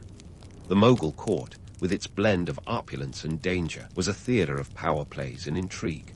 Khurram watched and learned, honing his skills in diplomacy and deception. He understood that in a world where your next meal could come with a side of betrayal, being one step ahead was not just an advantage, it was a necessity. As we leave young Khurram at this juncture, poised on the brink of greatness, it's clear that his early life was a masterclass in strategic survival. With a family that put the fun in dysfunctional, Shah Jahan's rise to power proves that sometimes the best way to win the game is to change the rules entirely. In the next act of his life, we'll see how he takes the lessons of his tumultuous youth and transforms them into a reign that would forever change the face of India. But for now, let's savor the delicious irony that one of history's greatest builders began his journey by tearing down the obstacles in his own path. As Shah Jahan ascended to the imperial throne, he was ready to transform his survival skills into a legacy of grandeur. And what better way to immortalize oneself than through architecture that screams, "I was here." Now, Shah Jahan wasn't content with just any construction project. No, he had a flair for the dramatic, a taste for the exquisite, and a budget that made even today's billionaires raise an eyebrow. Let's start with the big kahuna, the one that needs no introduction but gets one anyway. The Taj Mahal. Commissioned in 1632, after the death of his beloved wife Mumtaz Mahal, Shah Jahan decided that, in loving memory, should be taken very literally. Sure, a bouquet of flowers or a heartfelt poem would have sufficed for most, but Shah Jahan was a go big or go home kind of guy. This wasn't just a mausoleum, this was a statement piece. You might wonder what it takes to construct a masterpiece that leaves art historians swooning centuries later. Well, about 20,000 artisans, a smorgasbord of materials shipped from across Asia, and roughly 22 years of relentless hammering and chiseling. To put it in perspective, imagine a construction project that started back when the first Thanksgiving was celebrated in the American colonies, and wrapped up just in time for the Salem witch trials. And the cost? Let's just say it would have made a considerable dent in any empire's pocketbook. Estimates vary, but we're talking about a sum that could fund a small country's GDP today. The Taj Mahal's allure isn't just about its enchanting silhouette against the Indian sky. It's also a testament to the logistical gymnastics involved. The white marble was hauled from Makrana, Rajasthan, over 400 kilometers away. Precious stones like jade, crystal, turquoise, and sapphire found their way from Tibet, China, and Sri Lanka, among other places. It's like a world tour, but for building materials. The labor force was a mini-United Nations of artisans, with sculptors from Bukhara, calligraphers from Syria and Persia, and stonecutters from Balochistan. If there was ever an award for the most ambitious DIY project, Shah Jahan would have been a shoo-in. But with great ambition comes great urban legends, and Shah Jahan's story is no exception. One of the more gruesome tales is that he planned to chop off the hands of the Taj Mahal's architects to ensure they never replicated their masterpiece. While this makes for a sensational story fit for a thriller, it's more fiction than fact. Historical records, as elusive as they are, don't corroborate this grisly detail. It's likely the result of the rumor mill spinning tales of a ruler's tyranny to match the grandeur of his creations. After all, what's a grand narrative without a bit of villainy? However, Shah Jahan's architectural endeavors weren't limited to the Taj Mahal. He had a penchant for symmetry and opulence that extended across his empire.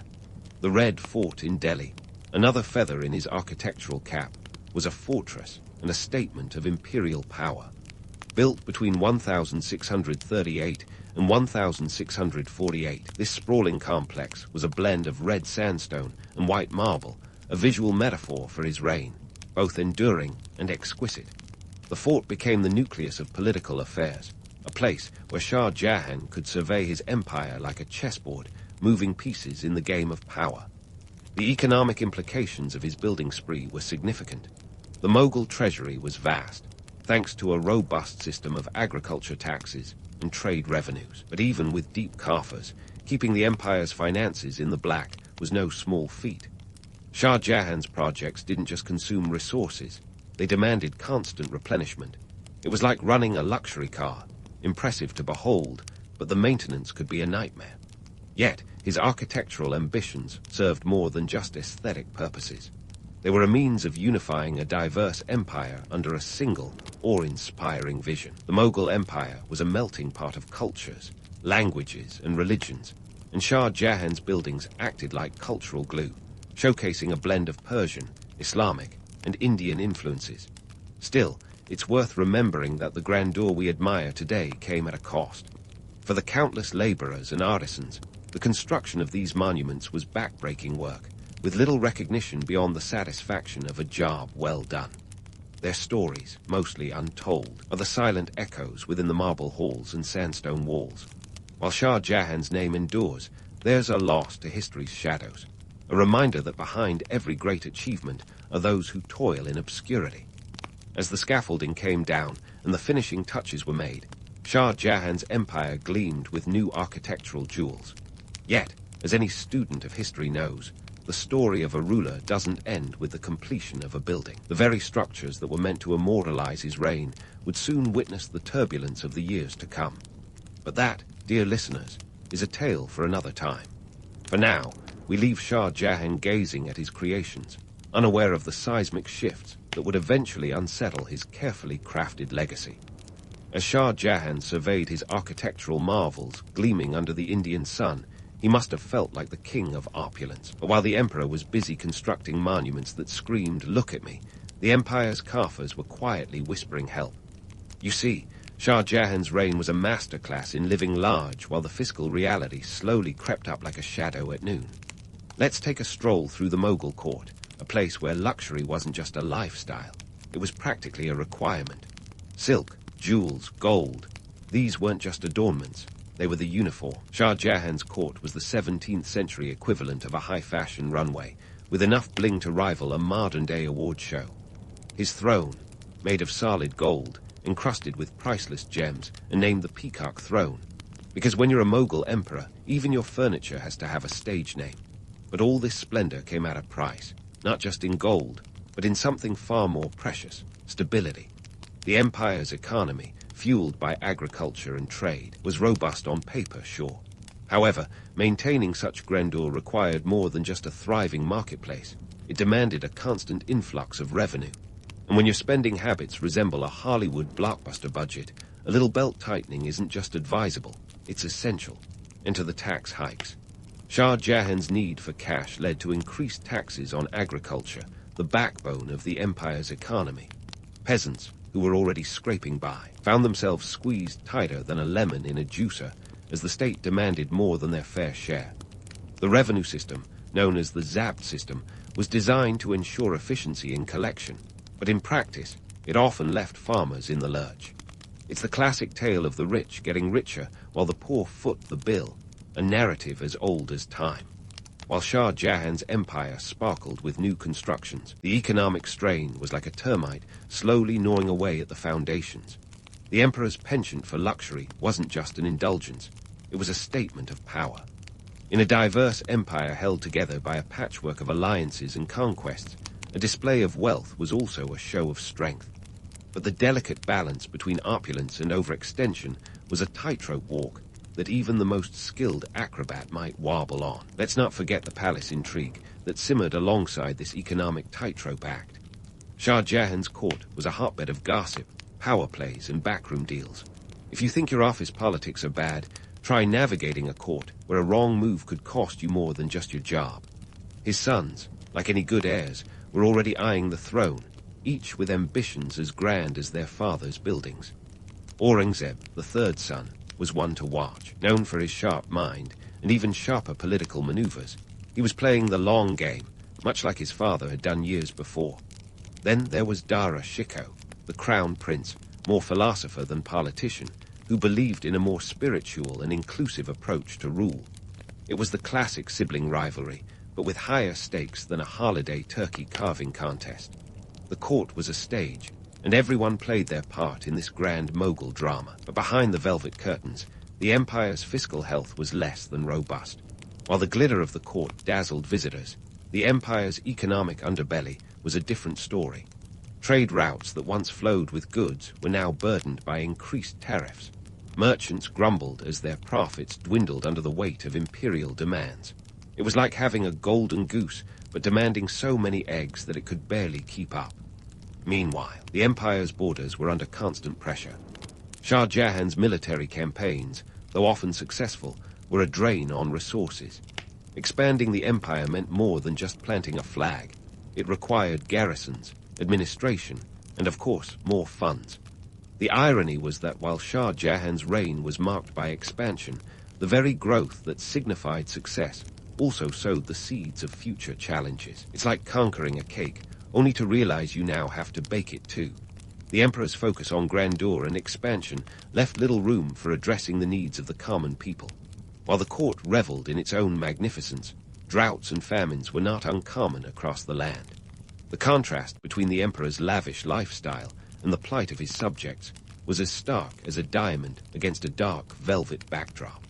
Prosperity, after all, was a relative term, and what glittered in the imperial court did not necessarily reflect the reality outside its walls. As the years rolled on, the empire's economic strains began to show.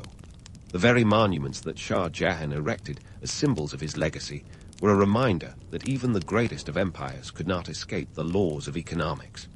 The emperor, now aging, perhaps sensed the shifting sands beneath his feet, even as he continued to build his legacy in stone and marble. But while Shah Jahan's reign might have been a study in contradictions, a dazzling court juxtaposed with economic challenges, it was also a testament to the complexity of leadership.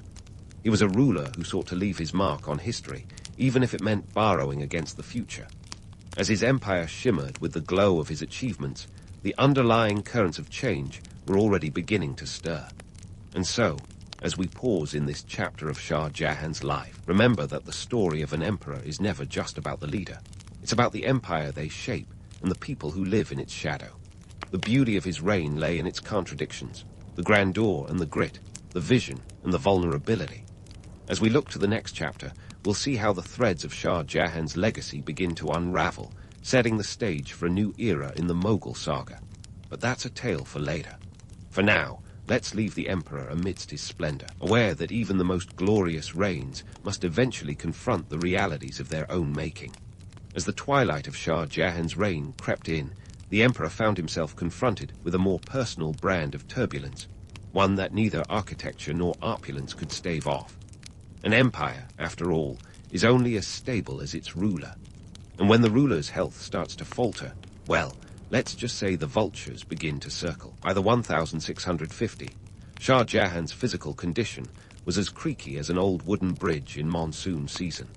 The once vibrant emperor was now plagued by a laundry list of ailments, including severe back pain and a urinary condition that had him wincing more often than smiling. If you think modern healthcare is expensive, imagine dealing with 17th century remedies, leeches and all, while trying to maintain an empire. The decline in Shah Jahan's health was a signal fire for his sons, who, sensing opportunity, prepared to pounce. The Mughal dynasty wasn't exactly a lesson in sibling solidarity. In fact, it was more like a poorly scripted reality show where backstabbing was less a plot twist and more a daily occurrence. Among his sons, one name stood out: Aurangzeb, the third son, who was as ambitious as he was pious, which is to say, very. Aurangzeb, a man of contradictions, was both devoutly religious and ruthlessly pragmatic. He had spent his youth honing his skills in governance and military tactics, a sharp contrast to his elder brother Dara Shikoh, who was more of a philosopher king in waiting. Dara had a penchant for Sufi mysticism and a vision of a syncretic empire, blending Hindu and Muslim traditions. Charming, yes. Politically savvy, not so much. The emperor's other sons, Shah Shuja and Murad Baksh, were also in the running, creating a royal free-for-all. Shah Shuja, the second son, was stationed in Bengal, while Murad Baksh held sway over Gujarat. Each had their own ambitions, but Aurangzeb, ever the strategist, was playing a game of chess while the others were stuck on checkers. By 1657, Shah Jahan's failing health had reached a point where the empire needed a steady hand at the helm. Enter Aurangzeb, who saw his father's illness as an invitation rather than a tragedy. When Shah Jahan fell severely ill, Aurangzeb seized the moment with the kind of decisiveness that would make a corporate raider blush. He declared that his father was no longer fit to rule, a move that, unsurprisingly, didn't sit well with the old man. This royal coup wasn't merely a grab for power. It was a masterclass in political maneuvering. Aurangzeb allied with his younger brother Murad Baksh, promising him a share of the spoils. Together, they marched towards Agra, where Shah Jahan was convalescing, with every intention of making the throne theirs. Meanwhile, Dara, the designated heir, scrambled to muster support, but his philosophical musings were little match for Aurangzeb's military might. In 1658, the inevitable clash came at the Battle of Samugar, a dusty showdown that echoed with the clang of swords and the roar of cannon fire. Aurangzeb's forces, seasoned and strategic, routed Dara's less disciplined army. Victory was swift, and Aurangzeb, ever the opportunist, moved quickly to consolidate power. Dara fled, a philosopher without a pulpit, as Aurangzeb marched triumphantly into Agra.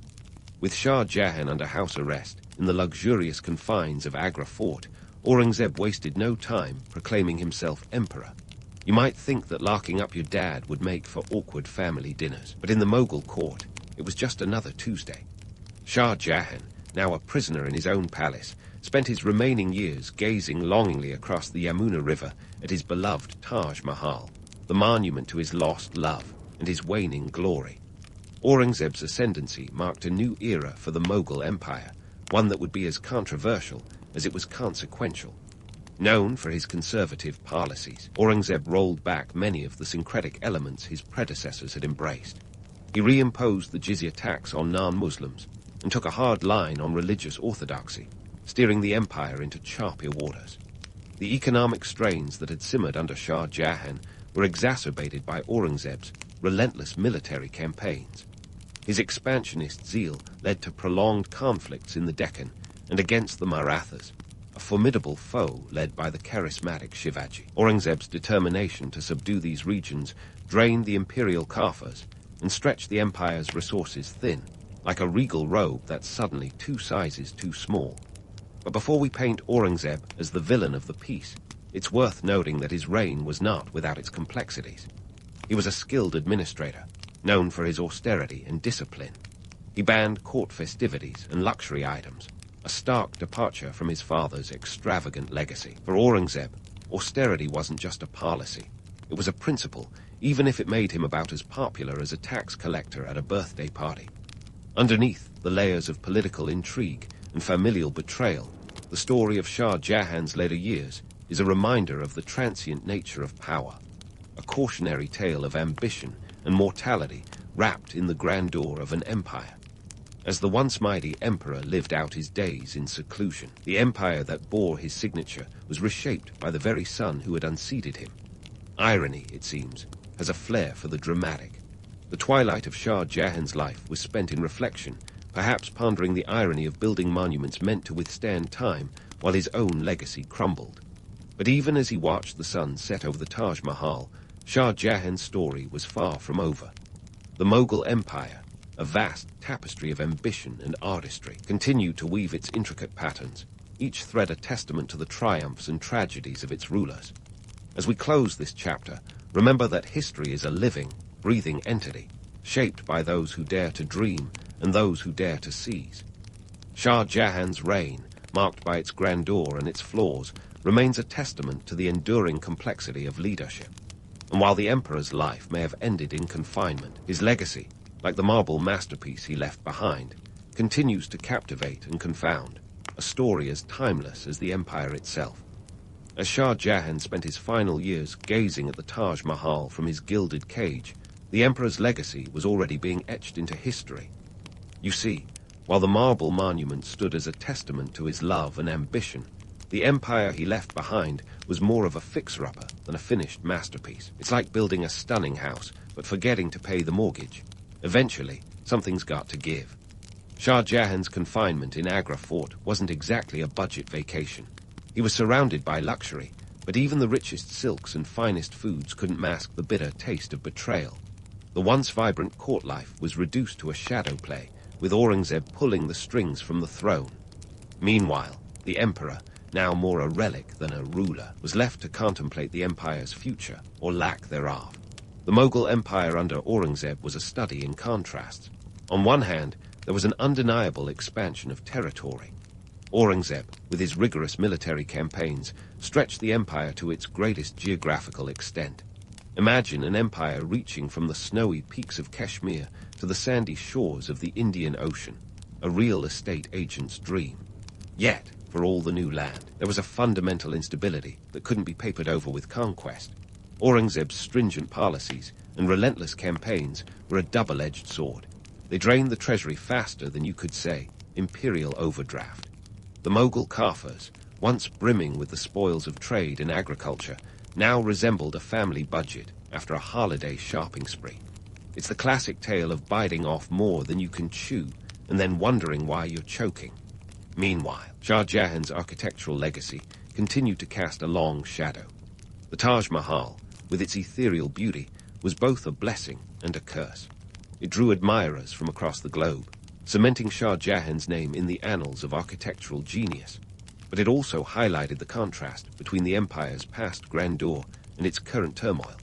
If the Taj Mahal was a love letter in stone, the rest of the empire was more like a Dear John letter written in sand. Shah Jahan's years in confinement were spent reflecting on these very contradictions. The emperor who once commanded armies and orchestrated grand projects was now left to ponder the impermanence of power. His health, much like his empire, was deteriorating. The man who had once been the embodiment of Mughal splendor was now a cautionary tale, a lesson in the fleeting nature of glory. Yet, the myths surrounding Shah Jahan refused to die. Tales of his alleged plan to build a black Taj Mahal as his own mausoleum persisted. Despite the lack of evidence, the story had legs, perhaps because it was so deliciously extravagant, fitting the narrative of a ruler who thought of the world as his personal canvas. After all, who doesn't love a good ghost story, even if it's more fiction than fact? The economic context of Shah Jahan's reign, though often overshadowed by his architectural feats, was equally significant. His building projects, while grand, were a financial stretch. It's like buying a Ferrari and then realizing you've got to pay for the insurance. The increased taxes necessary to fund such opulence left the agricultural backbone of the empire strained and discontented. It's a reminder that even the most beautiful monuments can have an ugly economic underbelly. Politically, Shah Jahan's legacy was equally complex. His preference for consolidation over innovation left the Mughal administrative system outdated and inefficient. The empire was a behemoth, but one that moved with all the agility of a sloth in quicksand. While Aurangzeb's rule saw an expansion of territory, it also saw a contraction of cultural and religious tolerance, reversing the syncretic policies that had once been the empire's strength. As Shah Jahan's life drew to a close, the emperor must have realized that his legacy was a double-edged sword.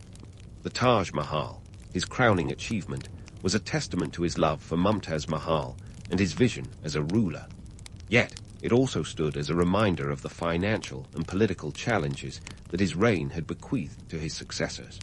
The very splendor that defined his rule was a harbinger of the empire's eventual decline. In the end, Shah Jahan passed away in 1666, prisoner of both his ambition and his son's machinations. His body was laid to rest alongside Mumtaz Mahal in the Taj Mahal, the monument that had been the focus of so much of his life. It's a poetic ending for a ruler whose reign was marked by both extraordinary vision and profound vulnerability. The Taj Mahal, with its timeless beauty, remains a symbol of both his triumphs and his failings, an eternal reminder of the complexities of human legacy. As we close the final chapter on Shah Jahan's life, it becomes clear that his story is one of contrasts. The emperor who built an eternal monument to love and power also left behind an empire fraught with challenges. His legacy, much like the empire he ruled, is a tapestry of contradictions, both grand and flawed, enduring and ephemeral. And so, dear listeners, as you drift off to sleep with these tales of Mughal grandeur echoing in your mind, remember that history is as much about the stories we tell as it is about the truths we uncover. Shah Jahan's life, with all its opulence and complexity, is a testament to the enduring dance between ambition and reality. As the moonlight bathes the Taj Mahal, casting its glow on the marble, we are reminded that even the most magnificent legacies are built on the shifting sands of time. If you think surviving today is tough, try being a clan in southern Africa around the year 1075 AD. Welcome to the Mapungubwe region, where the landscape is as dramatic as a box office thriller, and the people are as resourceful as a DIY enthusiast on a budget. This was a time when the land itself seemed to conspire against human habitation, arid, sun-baked, and with water playing hard to get like a cat on the prowl. Yet, against this backdrop, some early settlers decided this was the place to be, setting the stage for what would become a powerhouse kingdom in southern Africa. Now, about this landscape. You've got the Limpopo River snaking its way through the region, like a natural border with a mind of its own, separating what is now South Africa, Botswana, and Zimbabwe. This river wasn't just a pretty feature on the map. It was the lifeline, an essential artery for trade and sustenance. But let's not romanticize the setting too much. This isn't a Jane Austen novel with rolling hills and afternoon teas. Instead, think of a rugged terrain, harsh climates, and challenges that would make even Bear Grylls think twice. Archaeologists have unearthed evidence that points to this region being settled around the 11th century. And by settled, I mean a few hundred brave souls deciding, yeah, this looks like a nice spot to set up camp. Despite the blistering sun and minimal rainfall, they weren't just surviving, they were thriving. But how? Was it sheer grit, or did these folks have some secret sauce we don't know about? Spoiler alert, it wasn't magic.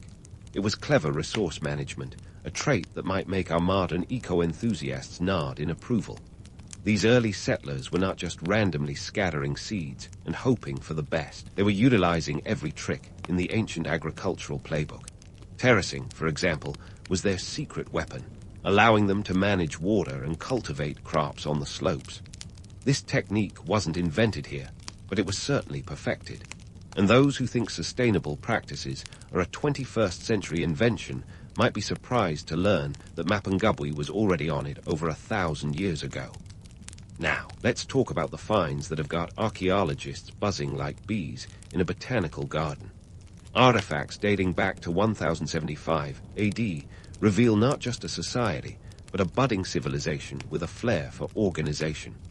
Pottery fragments, tools, and remnants of structures tell us that these folks had a knack for making something out of nothing. The initial settlements began modestly, but the strategic positioning near the Limpopo brought trade opportunities that were as tempting as a clearance sale. With trade came prosperity, and with prosperity came, well, the usual human penchant for hierarchy and power. The Mapungubwe people didn't just trade goods, they traded ideas, culture, and yes, a bit of bling. Gold, that mesmerizing metal, was found along with glass beads and other artifacts, indicating a society that wasn't just about survival, but also about style and status. So, why does all this matter? In a world where geography is often the unsung hero or villain of history, Mapungubwe's location was a game changer.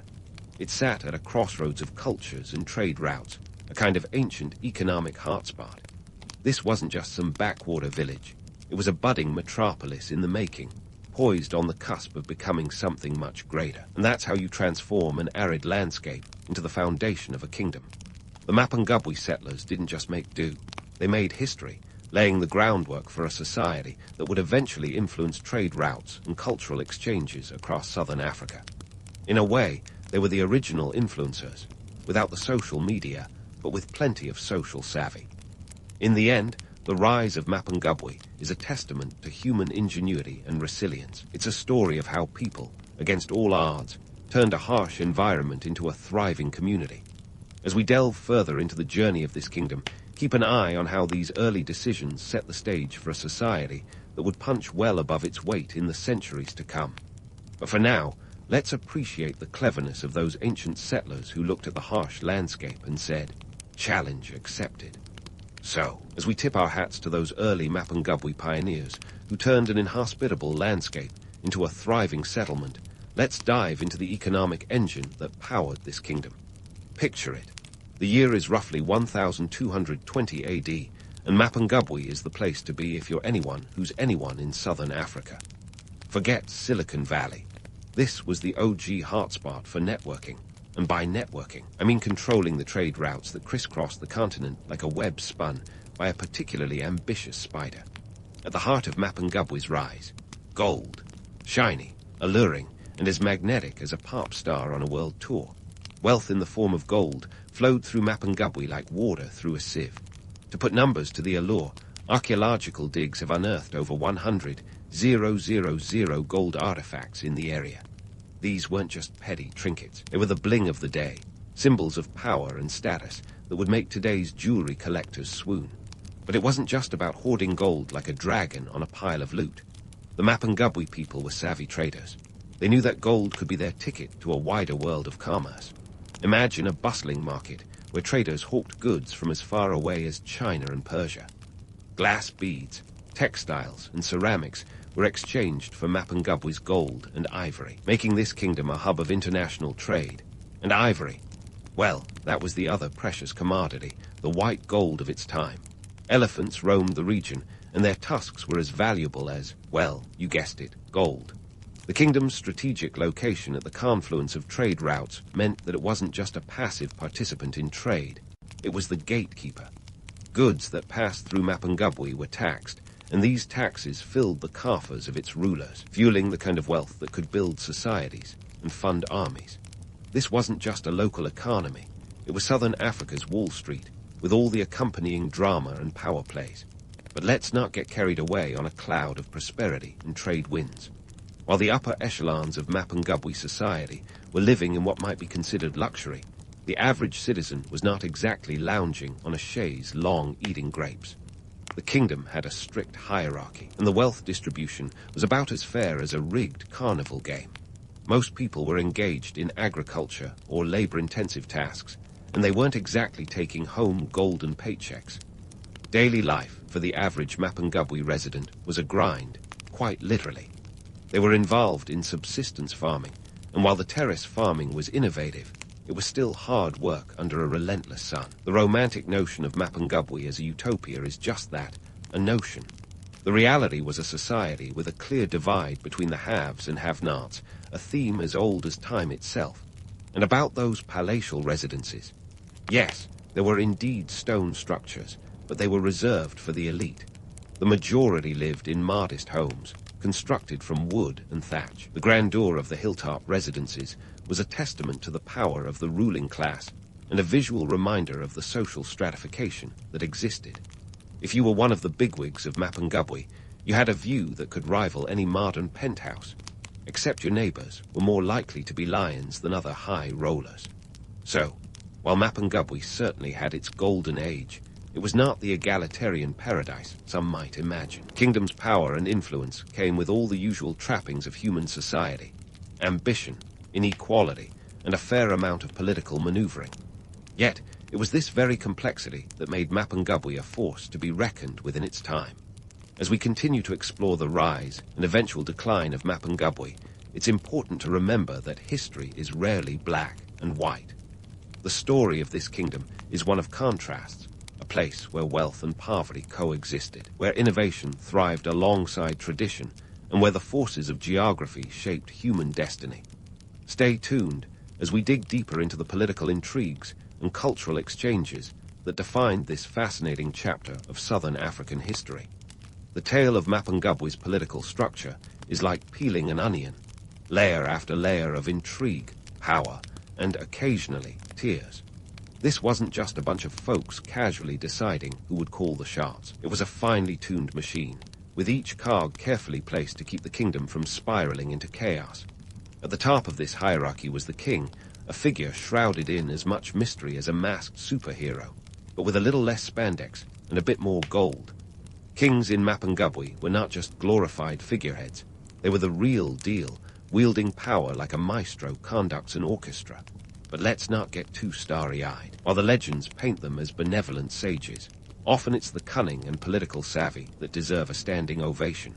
These rulers managed a delicate balancing act, maintaining control over the elite while keeping the common folk in line. Picture this: a king sitting atop a hill, literally, in a stone palace that screamed power and privilege. It was more than just a house. It was a fortress of solitude, but with more advisors and fewer comic book villains. Now, about those advisors. The king didn't go it alone. He had a council, a sort of ancient board of directors, if you will.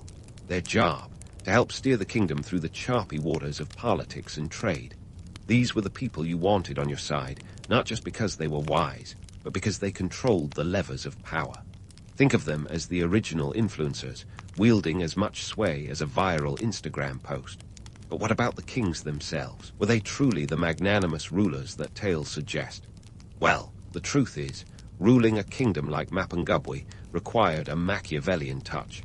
In a society where gold was king and trade was queen, a ruler had to be as shrewd as a chess player, anticipating the next 10 moves. Some kings were indeed remembered for their wisdom and fairness, but let's not forget that these were the same folks who managed to keep a tight grip on power in a world where uprisings were as common as the sunrise. The hierarchy didn't stop with the king and his council. Beneath them were the chiefs and sub-chiefs, each managing their own slice of the kingdom. They were the middle managers of the ancient world, tasked with keeping order and collecting taxes. And taxes, my friends, were the name of the game. Everyone paid their dues, whether in gold, grain, or goods. It was a system designed to ensure that the wealth flowed upwards, much like champagne in a tiered fountain. This top-down approach might seem like a recipe for resentment, but let's give credit where it's due. The system worked, at least for a while. The chiefs respected the king, not just because he was the boss, but because they knew that a well-oiled hierarchy ensured their own positions and power. It was a delicate dance, where each step had to be carefully measured to avoid stepping on any toes. Now, let's talk about the bizarre side of governance. Mapungubwe's political system had its quirks, and by quirks, I mean practices that make you raise an eyebrow. For one, the king was considered semi-divine, a step above mere mortals. This wasn't just a title. It was a belief cemented in rituals and ceremonies that would make a Broadway production look minimalist. The king's divinity was reinforced through elaborate rituals involving drums, dances, and offerings. This wasn't just pomp and circumstance. It was a way to solidify the king's authority and keep the populace in awe. But here's the kicker. All this ceremony and divine status came with a hefty dose of isolation. To maintain the mystique, kings often lived apart from their subjects, sometimes only appearing during special occasions. It's like being a celebrity who only shows up for red carpet events. This separation helped maintain the illusion of otherworldliness. But it also meant that the king was often removed from the daily grind of governance. That's where the advisors came in, filling in the gaps and ensuring the kingdom didn't fall apart while the king was busy being divine. With power comes responsibility, and Mapungubwe's rulers had their hands full. The kingdom's prosperity depended on trade, and trade depended on diplomacy. Maintaining good relations with neighboring tribes and distant traders was crucial. The king had to be as skilled a diplomat as he was a ruler. It was a balancing act worthy of a Cirque du Soleil performer, navigating alliances, negotiating deals, and sometimes engaging in good old-fashioned subterfuge. And let's not gloss over the fact that, for all its grandeur, Mapungubwe was not immune to the age-old issues of succession crises and power struggles. When a king died, the ensuing Game of Thrones was anything but child's play. The struggle for power could be fierce, with potential heirs vying for the throne like contestants in a reality show, albeit with higher stakes and less scripted drama. It was a time when loyalty could shift as quickly as the desert winds, and allies today could be rivals tomorrow. In the end, the political structure of Mapungubwe was a testament to human ingenuity and the timeless nature of power dynamics. It was a complex web of relationships, responsibilities, and rituals, all designed to keep the kingdom functioning and flourishing. While the kings may have worn the crown, it was the collective efforts of the hierarchy that kept the wheels turning. As we continue our journey through the annals of Mapungubwe, remember that this kingdom was more than just a golden age of trade and prosperity. It was a society where power was as much an art as it was a science, where the rulers had to be as adept at playing the political game as they were at managing the riches that flowed through their lands. Stay tuned as we dive deeper into the cultural and social intricacies that defined this remarkable chapter of history. As we pirouette from the political stage to the cultural tapestry of Mapungubwe, let's dive into the day-to-day life that spun this kingdom into a vibrant mosaic of human expression. Beyond palaces and power plays, the Mapungubwe people were crafting a society that would give modern anthropologists a run for their money. Forget about the romanticized notions of primitive simplicity. These folks had a cultural life as rich as their gold deposits. First, let's talk art. And I don't mean doodles on pottery. Around 1220 AD, the Mapungubweans were already flexing their creative muscles with a style that would make any contemporary artist nod in approval. Their artworks, particularly the famous golden rhino, were not just shiny baubles but powerful symbols.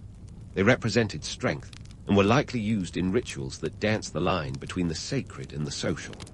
The rhino, about 15 cm long and found in a royal grave, was a testament to the craftsmanship and symbolic storytelling. It's as if Mapungubwe artisans were whispering secrets of their world through gold leaf and delicate carving. But it wasn't all about statues and shiny things. Pottery, the ceramic social media of its day, told tales of trade and cultural exchange.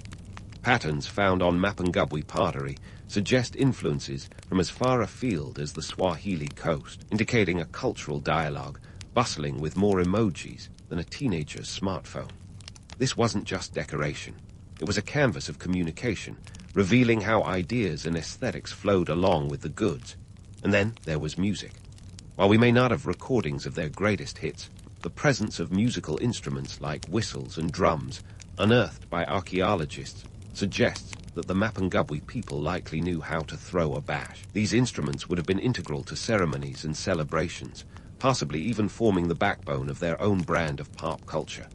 Imagine rhythmic beats echoing across the landscape, tying the community together in a shared experience of sound and dance. Religion, too, played a pivotal role in shaping the social norms of Mapungubwe. This was a society where the spiritual and the mundane were intertwined tighter than a double helix. Ancestor worship was the order of the day, a belief system that maintained social cohesion by linking the living with the revered dead. This connection was more than ceremonial. It was a social glue, holding together the community through shared rituals and beliefs. The spiritual leaders, akin to priests, were as influential as the political ones, ensuring that the cosmic balance was maintained and the ancestors remained appeased. Now, let's tackle the day-to-day grind of the average Mapungubwe resident. Forget the notion that ancient life was a perpetual struggle for survival. These folks had their routines down to an art, even if it involved a bit more sweat than today's office jobs. Agricultural life was central, with terrace farming providing the bread, and maybe even the butter, of the economy. But it wasn't just about planting and harvesting. Craftsmanship and trade were vital, and many people found themselves in roles that were part artisan, part entrepreneur. If you could make it, you could trade it, and if you could trade it, you could thrive. In terms of societal norms, Mapungubwe had its own set of rules and expectations that would make a modern HR department proud. Hierarchies were clear, and roles were generally well-defined. Social stratification was as much a part of daily life as the sunrise, with the ruling elite occupying the hilltops, both literally and figuratively. It was a system where everyone knew their place, but not everyone was content with it, a timeless tale of human ambition and the quest for upward mobility. What about the influence of external cultures, you ask? Thanks to trade, Mapungubwe was a melting pot of ideas and influences, a kind of ancient cultural exchange program. Goods from as far as the Arabian Peninsula and India made their way to this African kingdom, bringing with them not just materials, but also new ideas and customs. This cross-cultural interaction gave Mapungubwe a cosmopolitan flair, allowing it to blend and adapt foreign elements into its own unique identity. But let's not get too misty-eyed. While Mapungubwe's cultural life was rich, it was also pragmatic. The arts and rituals served social and economic functions, reinforcing hierarchies and smoothing the gears of trade and diplomacy. The intersection of culture and commerce was as much about utility as it was about expression, a reminder that art and economy have always been strange bedfellows. So, was Mapungubwe civilized by modern standards? Well, that's a loaded question. If civilization is measured by art, trade, and social organization, then absolutely. But let's not romanticize it into some sort of ancient utopia. While they may not have had the internet, they certainly had complex social networks, complete with all the drama and intrigue of any modern community. The Mapungubweans were masters of adaptation, blending survival with sophistication in a way that would make any urban planner envious. As we unravel the social fabric of Mapungubwe, it's clear this kingdom was more than just a flash in the pan of history. It was a vibrant society that balanced the practical with the spiritual, the tangible with the ethereal. It was a place where art and culture weren't just pastimes, but fundamental elements of identity and cohesion. In the end, Mapungubwe was a testament to the enduring human spirit and our unending quest to find meaning and beauty in the world around us. Stay tuned as we continue to explore the intricate dance of power, culture, and commerce that defined this remarkable kingdom. The story of Mapungubwe is far from over, and there are still many layers to peel back and secrets to uncover in this fascinating chapter of Southern African history. So, as we peel back the layers of Mapungubwe's complex tapestry, it's time to tackle the inevitable, the decline of this once prosperous kingdom. Now, if you're expecting a cataclysmic event, like a meteor strike or an invasion of dragons, you might be disappointed. The reality was more of a slow fade than a dramatic curtain drop. Think of it as a kingdom that gradually lost its mojo.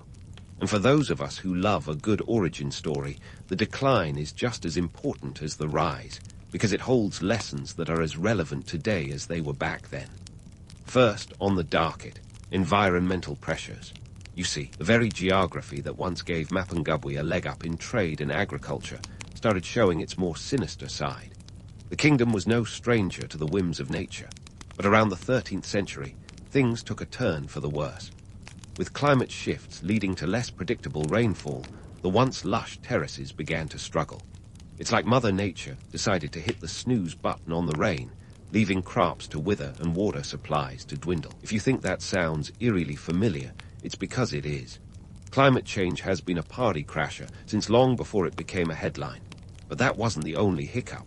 The political landscape was about as stable as a Jenga tower in an earthquake. Remember those neighboring tribes and kingdoms? Well, they weren't just sitting around knitting sweaters. As Mapungubwe's resources became scarce, the competition for what's left intensified. It's like a game of musical chairs, where the music never stops, and everyone's jostling for the comfiest seat. The kingdom's diplomatic finesse was put to the test, but when push came to shove, no amount of smooth-talking could offset the harsh realities of dwindling resources and rising tensions. Internally, the social fabric was fraying too. The hierarchical society that once kept everything ticking along like a well-oiled machine started showing cracks. The gap between the elite and the common folk widened, and the once loyal populace started questioning the status quo. It turns out that when you're struggling to feed your family, all that glitters isn't necessarily gold. And speaking of gold, let's not forget that the shiny stuff played a role in Mapungubwe's undoing.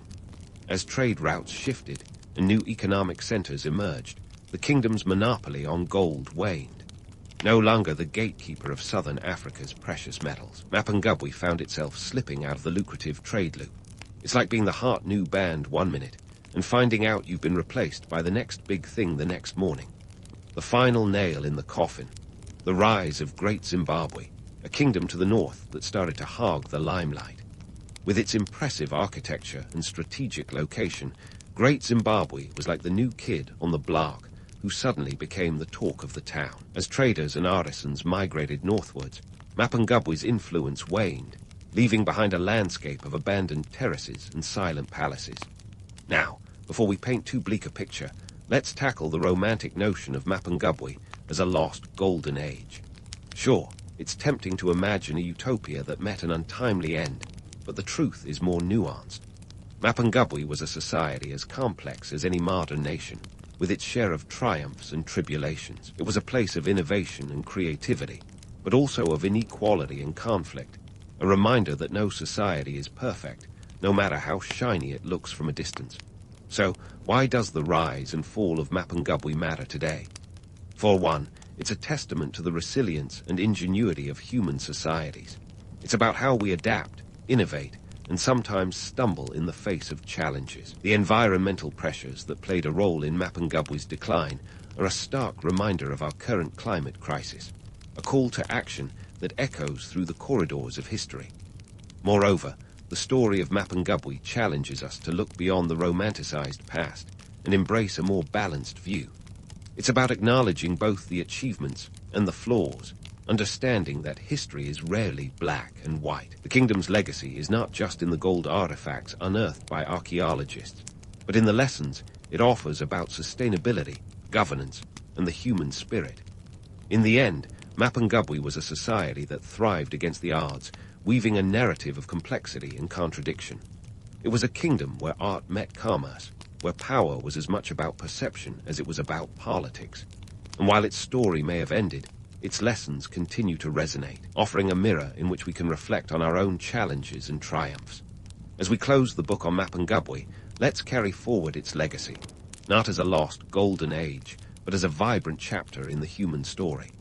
A chapter that reminds us that while kingdoms may rise and fall, the human spirit endures, continually striving to shape the world in its image. So here's to Mapungubwe, a kingdom that dared to dream, to innovate, and to leave its mark on the tapestry of history.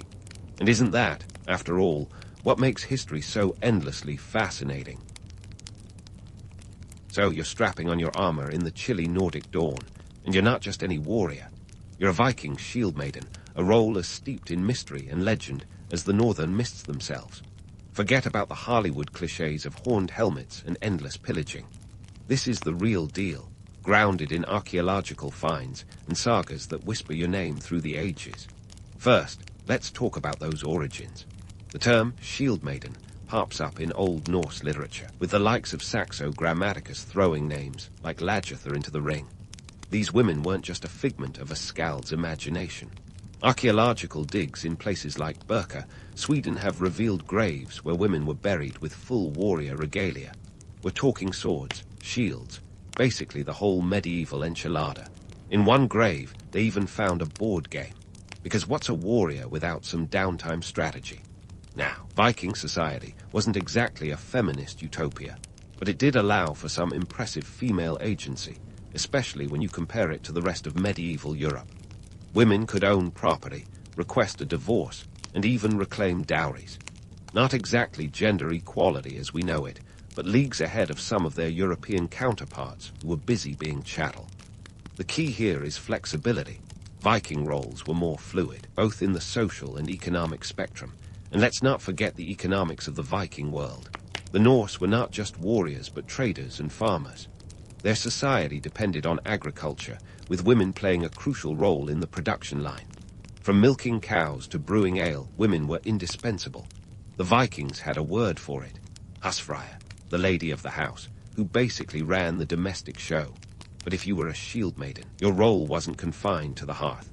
Your status as a warrior wasn't just tolerated, it was celebrated, albeit in the rarest of instances. Peeling back the layers of myth, the reality is that the majority of Viking women weren't out there swinging swords on the front lines. Most were handling the essential business of keeping the home fires burning. Yet, in the sagas and poems, the shield maidens stand out like stars in the northern sky. Why? Because these stories served as propaganda, a way to inspire and awe. They were the Norse version of a blockbuster hero's tale, designed to be recited by the firelight to wide-eyed audiences.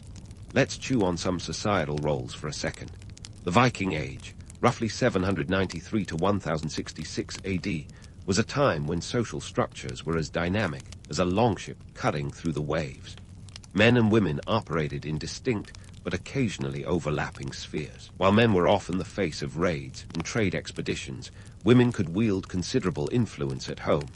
The sagas tell us of women like Aud the Deep-Minded, who managed to lead a grand exodus to Iceland and set up her own settlement.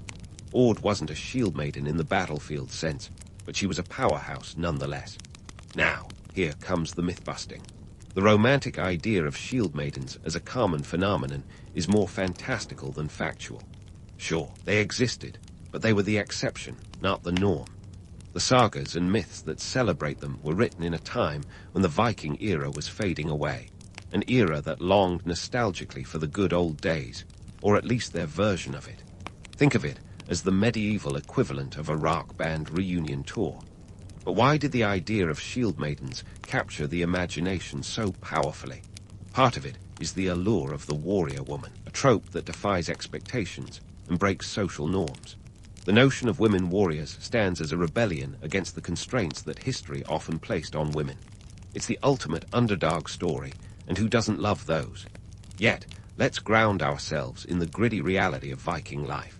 These were people who lived off the land and sea, whose survival hinged on the whims of weather and warfare. Shield maidens, if they existed in your village, were not just there for the glory. They were a response to necessity, a manifestation of the Viking ethos that valued strength, cunning, and adaptability. The harsh Nordic environment didn't care about gender roles, it cared about survival.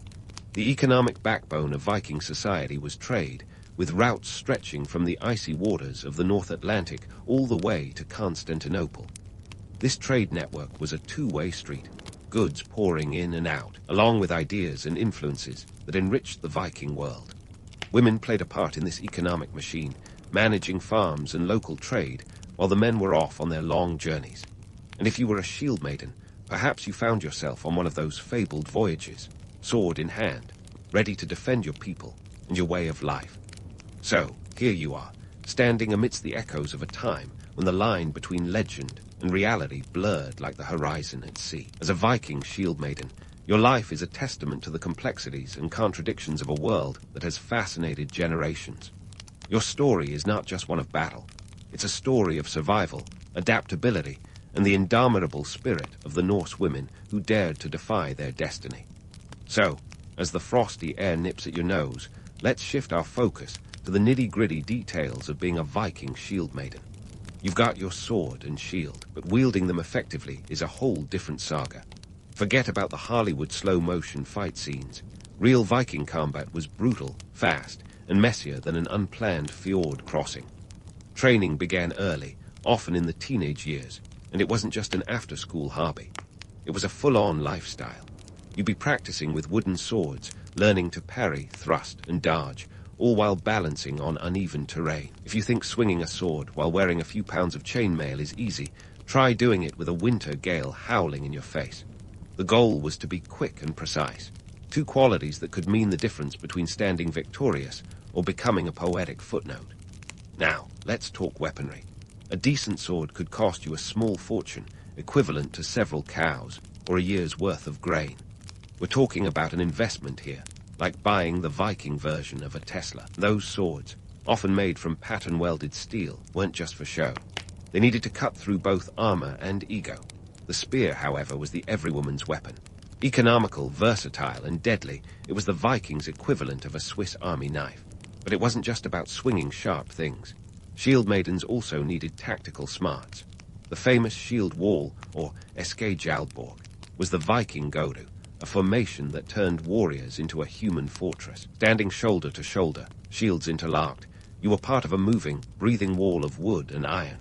It required discipline and trust, two things that didn't come easy in an age where every neighbor could potentially be a raider. Let's not forget the economic implications of suiting up for battle. A full kit could set you back more than a year's wages.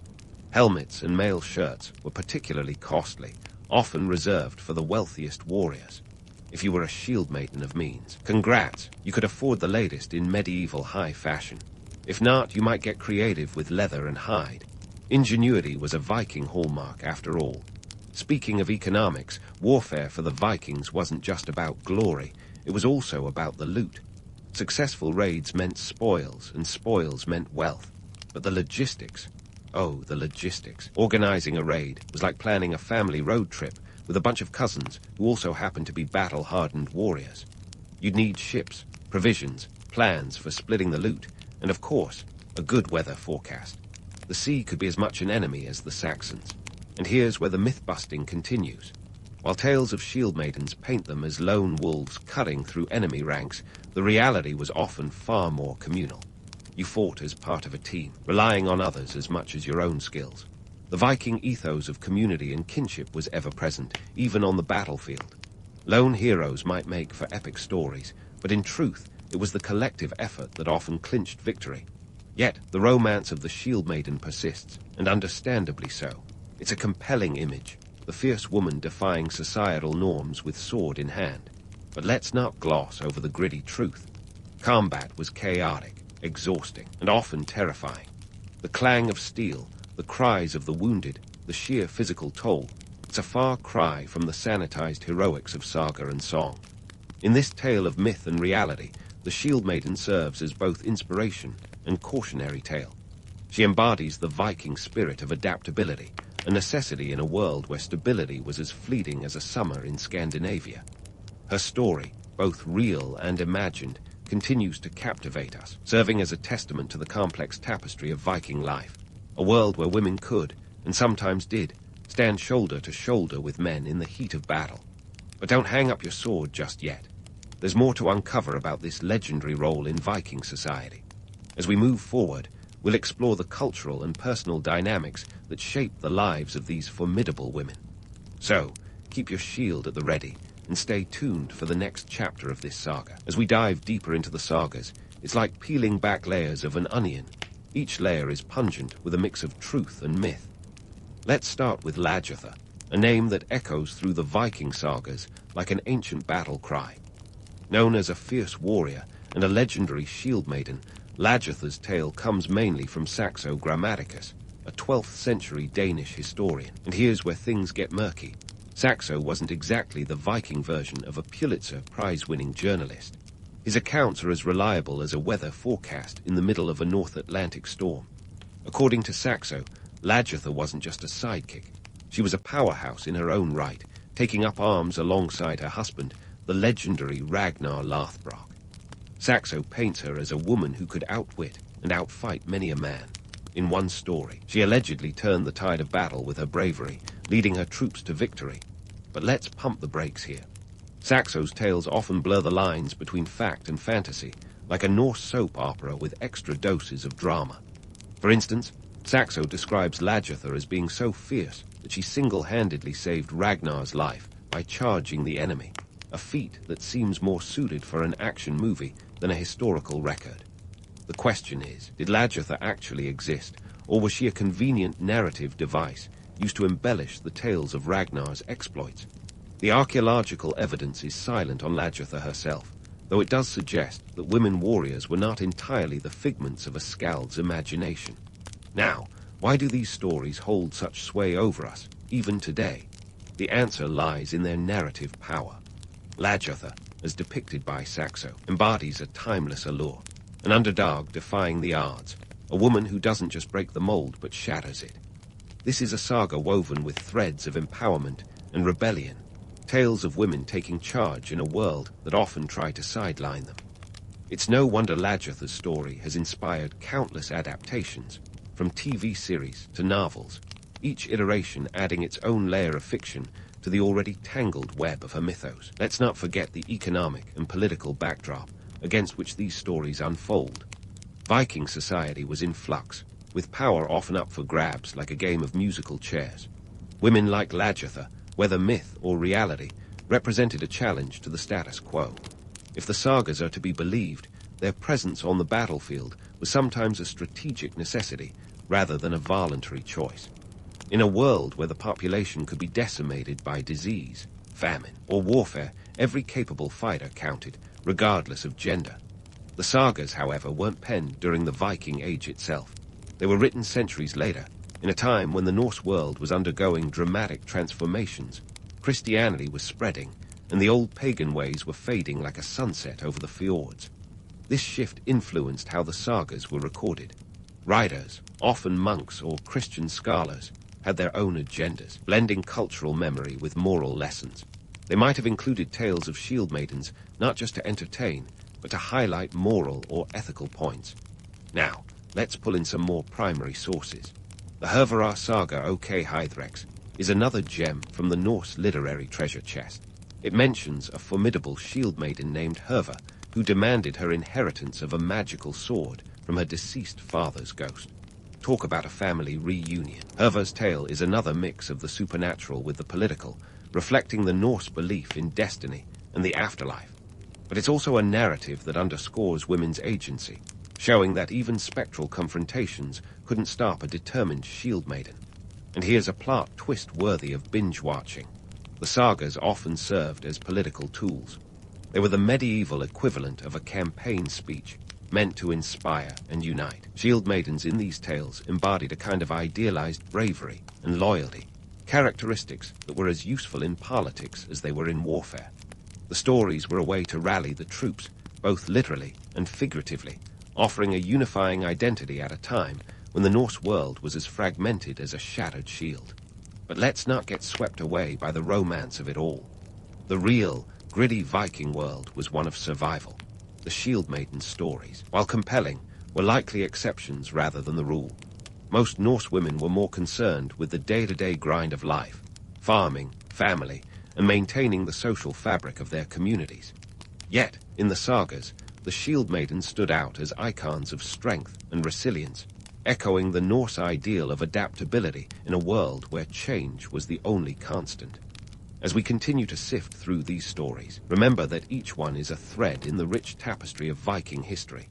They're not just tales of daring-do, but reflections of the values and struggles of a society forever on the edge of the known world.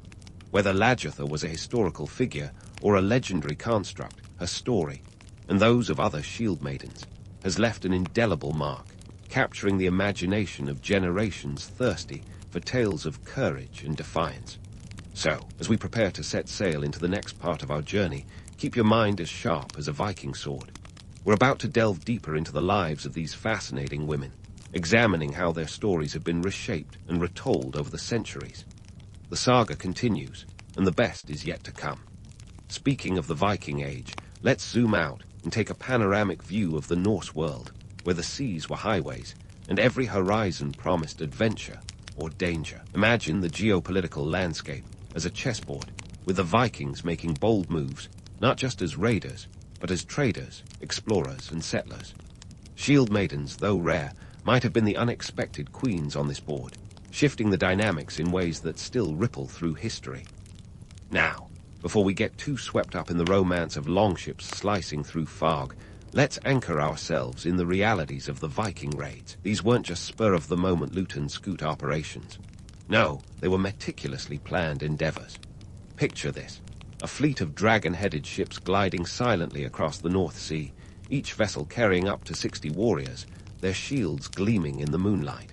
These raids were as much about logistics as they were about loot, requiring months of preparation, gathering provisions, forging weapons, and scouting targets. The infamous raid on Lindisfarne in 793 AD wasn't just a historical footnote.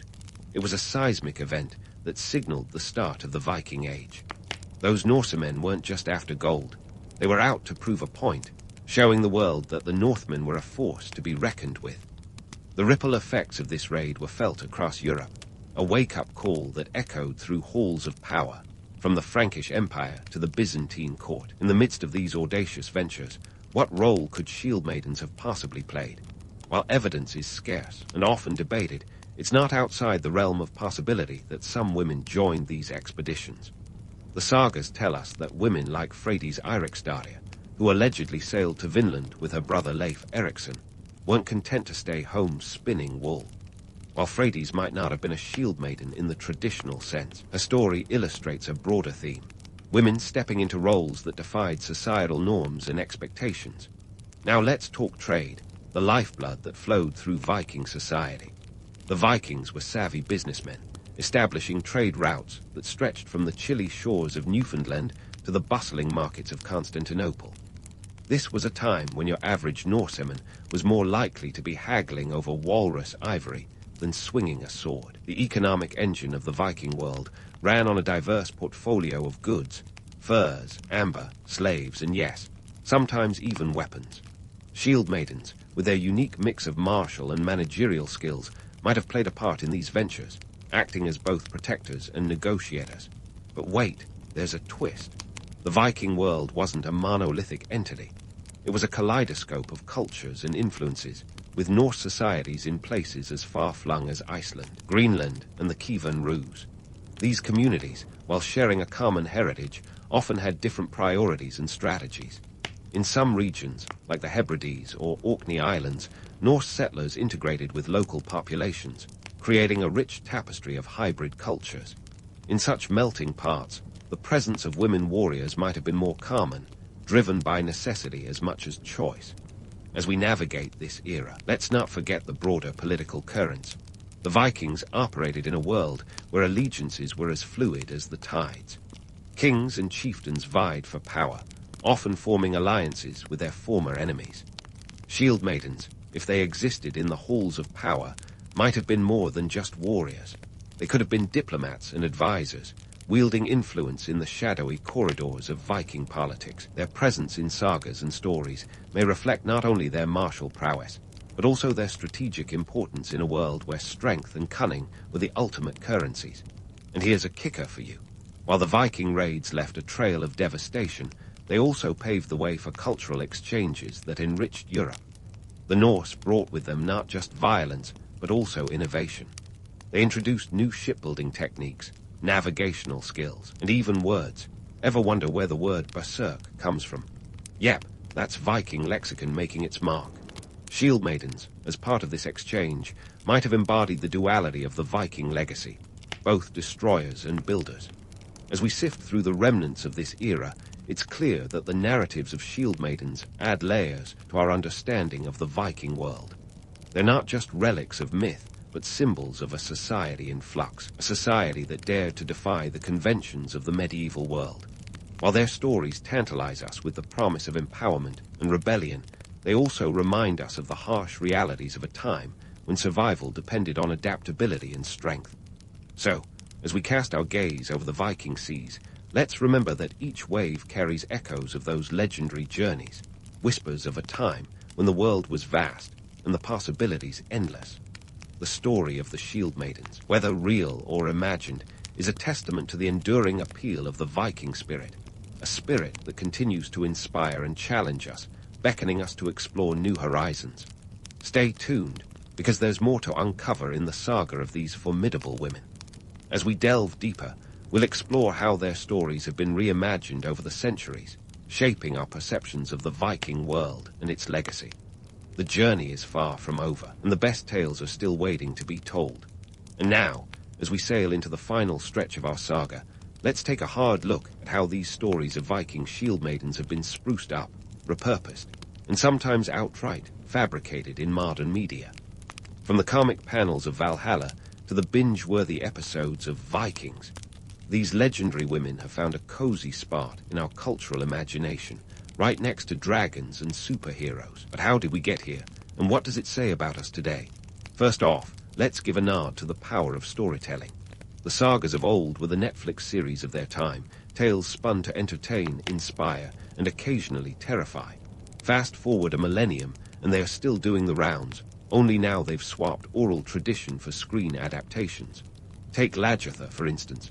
Thanks to the History Channel's Vikings, she's become a household name, a fierce embodiment of the warrior woman. But here's the kicker. While Lagertha's exploits make for great TV, the historical accuracy is about as reliable as a Viking weather forecast. Her character is an amalgamation of myth and artistic license, designed to capture the audience's imagination, and let's be honest, sell a few subscriptions. The allure of the Shieldmaiden trope today isn't just about swords and shields. It's deeply intertwined with contemporary conversations around gender and power. In an era where discussions about equality are more relevant than ever, the image of a woman who can hold her own in a world dominated by men is powerfully appealing. She challenges stereotypes, breaks norms, and frankly, kicks some serious butt. But let's not kid ourselves. While Shieldmaidens make for empowering icons, they're also a reflection of our desire to see historical narratives through a modern lens, often smoothing over the gritty details. But let's dig deeper. Why does the Shieldmaiden story resonate so strongly? It's not just about the thrill of battle. It's about agency in a world that often denied it. In Viking society, as we've seen, women had more rights and responsibilities than their medieval European counterparts, yet they were still constrained by the era's limitations. The Shieldmaiden, whether real or romanticized, becomes a symbol of what could have been, a narrative of potential and defiance. Now, let's indulge in a little myth-busting. Despite what pop culture might have you believe, the average Viking woman didn't spend her days swinging a sword. Most were busy managing households, raising children, and contributing to the community's economy.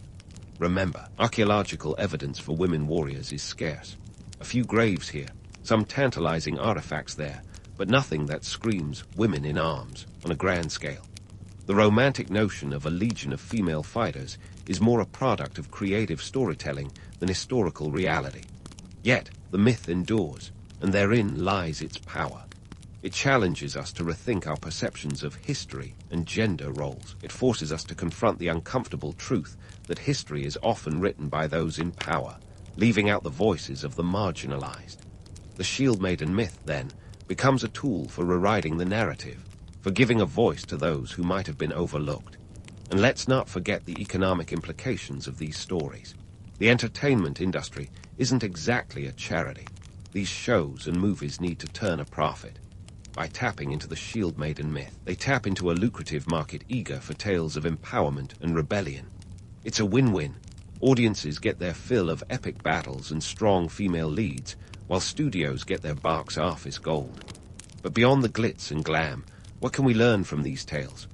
For one, they remind us that history is a complex tapestry, woven from both fact and fiction. The truth about Viking Shieldmaidens is likely far more nuanced than either the sagas or modern media portray. They also underscore the importance of critical thinking, of questioning the narratives we're presented with, and seeking out the stories that have been left untold. So, as we wrap up this journey through the icy fjords and smoky halls of the Viking Age, let's carry with us the lessons these tales impart. Let's celebrate the strength and resilience they embody, while also acknowledging the gritty realities of the world they depict. The legacy of the Shieldmaidens, real or imagined, lives on in the stories we tell and the values we cherish. They are echoes of a time when the world was vast and the seas were wide, a testament to the enduring power of myth and the human spirit. And there you have it, a saga that spans centuries, blending history with legend, reality with imagination. It's a story that continues to evolve, just as we do, reminding us that the past is never quite as far away as it seems. The Shieldmaidens may be figures of myth, but their spirit of defiance and courage is as real and relevant as ever. So, next time you see a Shieldmaiden on screen, remember the women who inspired her and the complex world they navigated. Their legacy is one of strength, survival, and the unyielding drive to carve out a place in history, no matter the odds. And that, dear listeners, is a tale worth telling. You're perched on a rickety wooden stool, surrounded by a clutter of parchment and quills, with an astrolabe dangling from your neck like medieval bling. Welcome to the glamorous life of a medieval astrologer, where your job is a perplexing cocktail of science, guesswork, and enough showmanship to make a modern-day magician blush.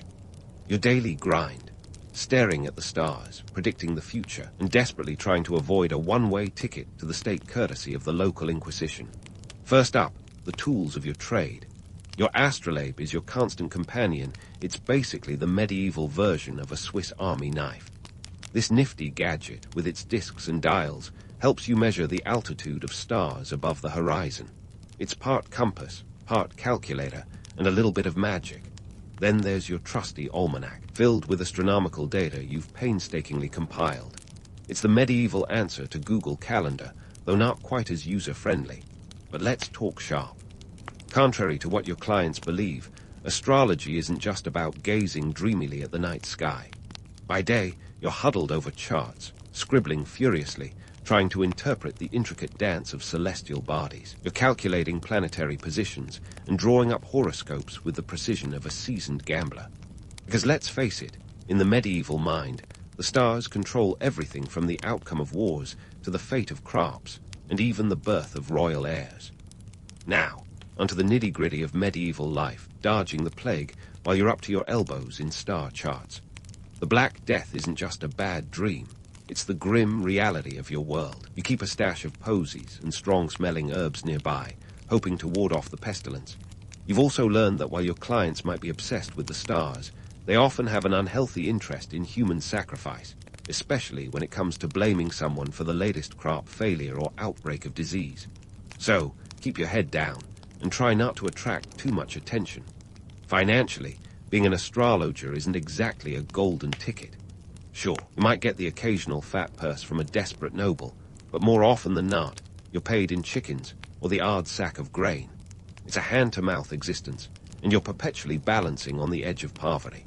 Socially, it's a mixed bag. While some folks treat you like a wizard with the power to unlock the mysteries of the universe, others see you as a charlatan trying to make a quick buck. It's a precarious position, teetering between revered sage and village idiot. But let's not ignore the spectacle of it all. You've got to be a bit of a showman to survive. Your clients expect a performance, not just dry calculations. You embellish your readings with a sprinkle of theatrics, a dramatic pause here, a mysterious whisper there. It's all part of the game. After all, in a world where entertainment is as scarce as a decent pair of shoes, you're providing a valuable service. Despite the challenges, there's a certain allure to your work. You hold the power to make or break someone's day with a single prediction. You're the medieval equivalent of a life coach, therapist, and weatherman rolled into one. And while the reality of your existence might be a far cry from the romanticized vision of the all-knowing astrologer, there's an undeniable thrill in being able to chart the course of fate, even if it's with a healthy dose of creative license. So, what's the catch? Well, you've got to constantly navigate the thin line between science and superstition. Too much of the former, and you risk being labeled a heretic. Too much of the latter, and you're nothing more than a glorified fortune teller. It's a balancing act that requires a keen understanding of human nature, a deep knowledge of astronomy, and the ability to charm your way out of a sticky situation. And all this while trying to convince yourself that your predictions are more than just educated guesses. But hey, at least you've got a front row seat to the greatest show on Earth, the cosmos. While the rest of the world is asleep, you're up, eyes glued to the heavens, deciphering the mysteries of the universe. It's a tough gig, but someone's got to do it. And who knows, maybe one day your scribbled predictions will make you famous, or at least keep you off the Inquisition's radar for another year. But before you start dreaming of a celestial retirement plan, thanks to your starry-eyed predictions, let's dig deeper into why being a medieval astrologer was like walking a tightrope over a pit of skeptical snakes and religious zealots. Yes, your job isn't just moonlit musings. It's a complex dance with power, politics, and the ever-present threat of a church that isn't exactly fond of competition. First off, let's talk about the political clout. Kings and queens, those high-maintenance clients of yesteryear, relied heavily on the stars to guide their reigns. Whether it was deciding the auspicious moment to launch a military campaign or choosing the perfect time for a royal wedding, your predictions could make or break kingdoms. In 1524, for instance, astrologers predicted a catastrophic flood that had Europe in a tizzy. People were building arks, no joke. It turned out to be less of a biblical deluge and more of a damp squib, but hey, it shows just how seriously your work was taken. And then there was the social impact. You weren't just a cosmic consultant for the elite. You were the medieval version of a public service announcement. Predicting the harvest wasn't just a neat party trick, it was vital. A good forecast could mean the difference between a bountiful feast and a famine-induced revolt. But get it wrong, and you might find yourself with a mob at your door, pitchforks and torches in hand, less than impressed with your celestial calculations. Now, sprinkle in the church, and you've got yourself a recipe for drama. See, the church wasn't exactly thrilled with the idea of someone else having insight into the divine plan. Astrology bordered on heresy, a dangerous flirtation with the forbidden knowledge that could easily land you in a dank dungeon. The church insisted the heavens were the domain of God, not some quill-wielding stargazer. Yet the same church also dabbled in astrology, albeit quietly, to calculate Easter or even to align their architectural marvels just right. Hypocrisy? Maybe. But it's a reminder of just how entrenched astrology was in every layer of society. And then there's Nostradamus, the rock star of the astrology world. Born Michel de Nostradame in 1503, this French physician turned seer has become synonymous with prophecy. His Les Prophètes, a collection of cryptic quatrains, has been pored over for centuries by believers and skeptics alike. Nostradamus wasn't just a prophet, he was a brand. He cleverly couched his predictions in vague, poetic language, ensuring they could be interpreted in myriad ways. It's a strategy that's kept his work relevant for over 450 years, much like a medieval Rorschach test for the apocalypse. But Nostradamus' fame was a double-edged sword. Sure, his predictions earned him a cushy spot as an advisor to the French court, but they also painted a target on his back. In a time where saying the wrong thing could get you burned at the stake, Nostradamus had to tread carefully. His fame was both a blessing and a curse.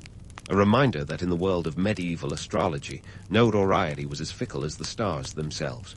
The reality, being a medieval astrologer was a high-stakes game. Success meant wealth, influence, and the ear of the powerful. Failure could mean ruin, ridicule, or worse. You weren't just interpreting the stars.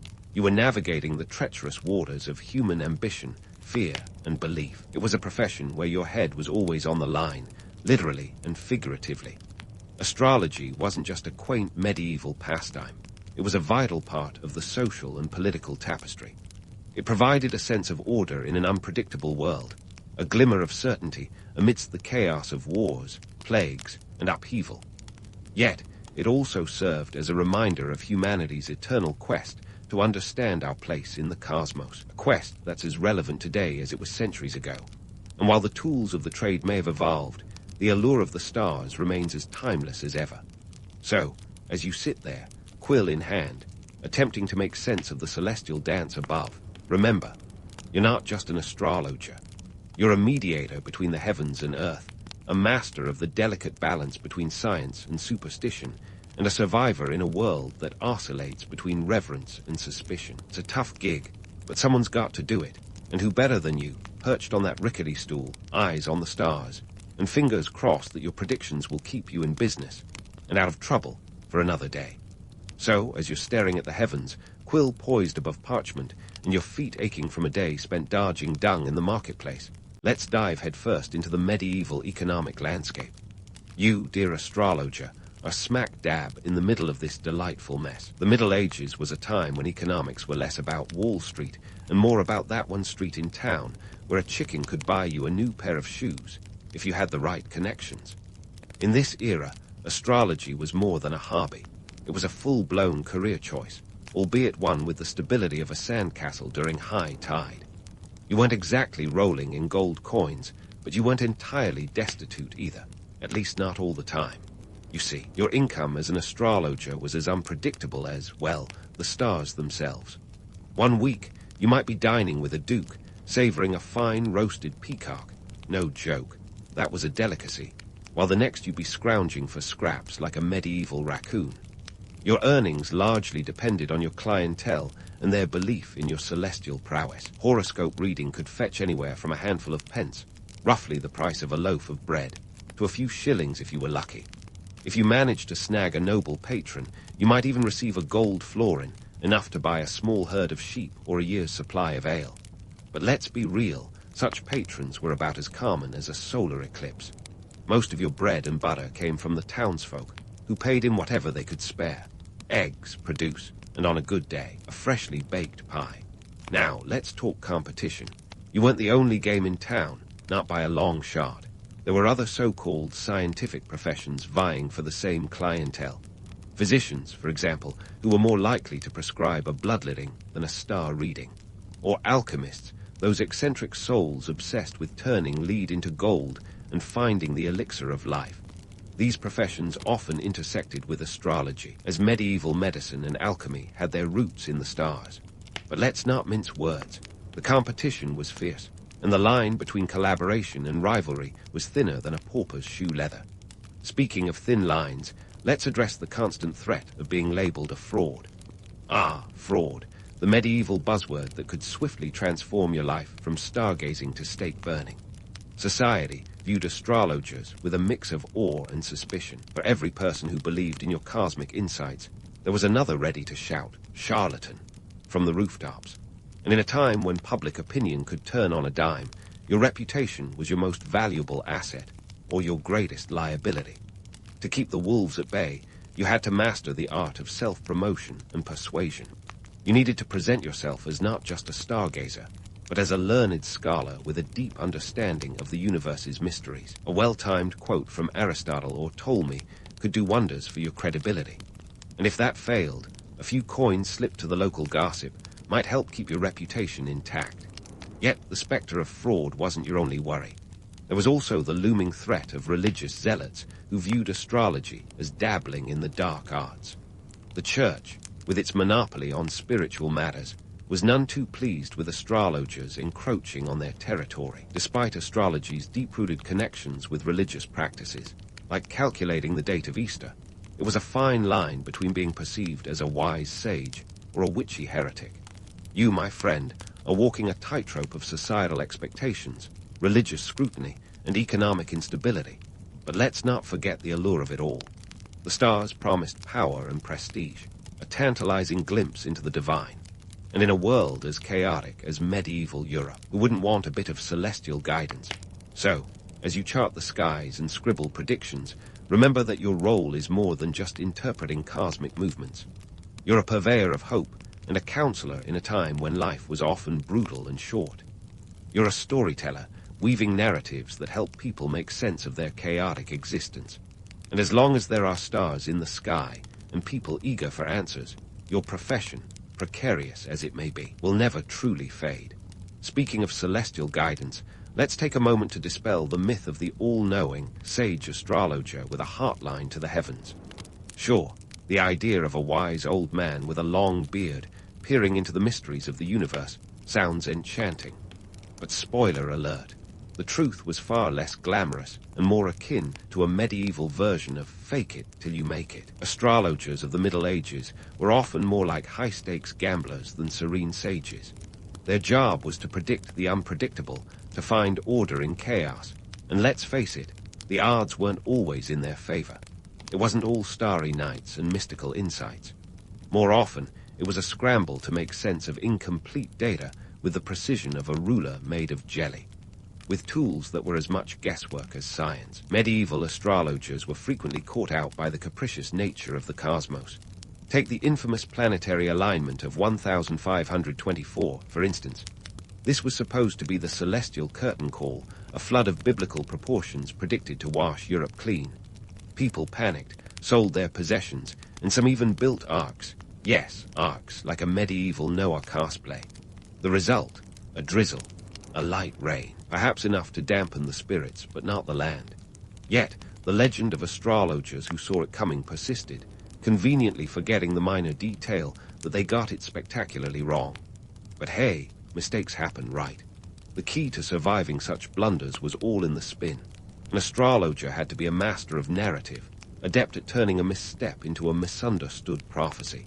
They'd massage the message, maybe claim the stars were misaligned, or that their calculations were misinterpreted.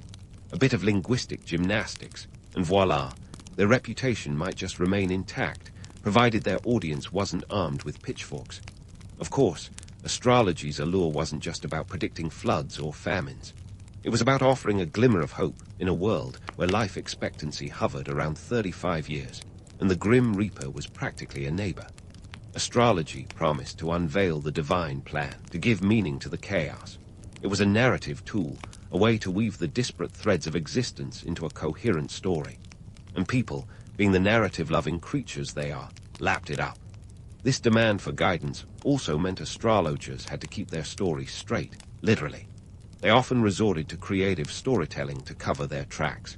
If a prediction flopped, they might weave a tale of dark forces interfering or celestial bodies conspiring against them, anything to keep the mystique alive and the mob at bay. Let's not pretend these stories were all smoke and mirrors, though. Some astrologers genuinely believed in their craft, their interpretations grounded in the astronomical data of the time.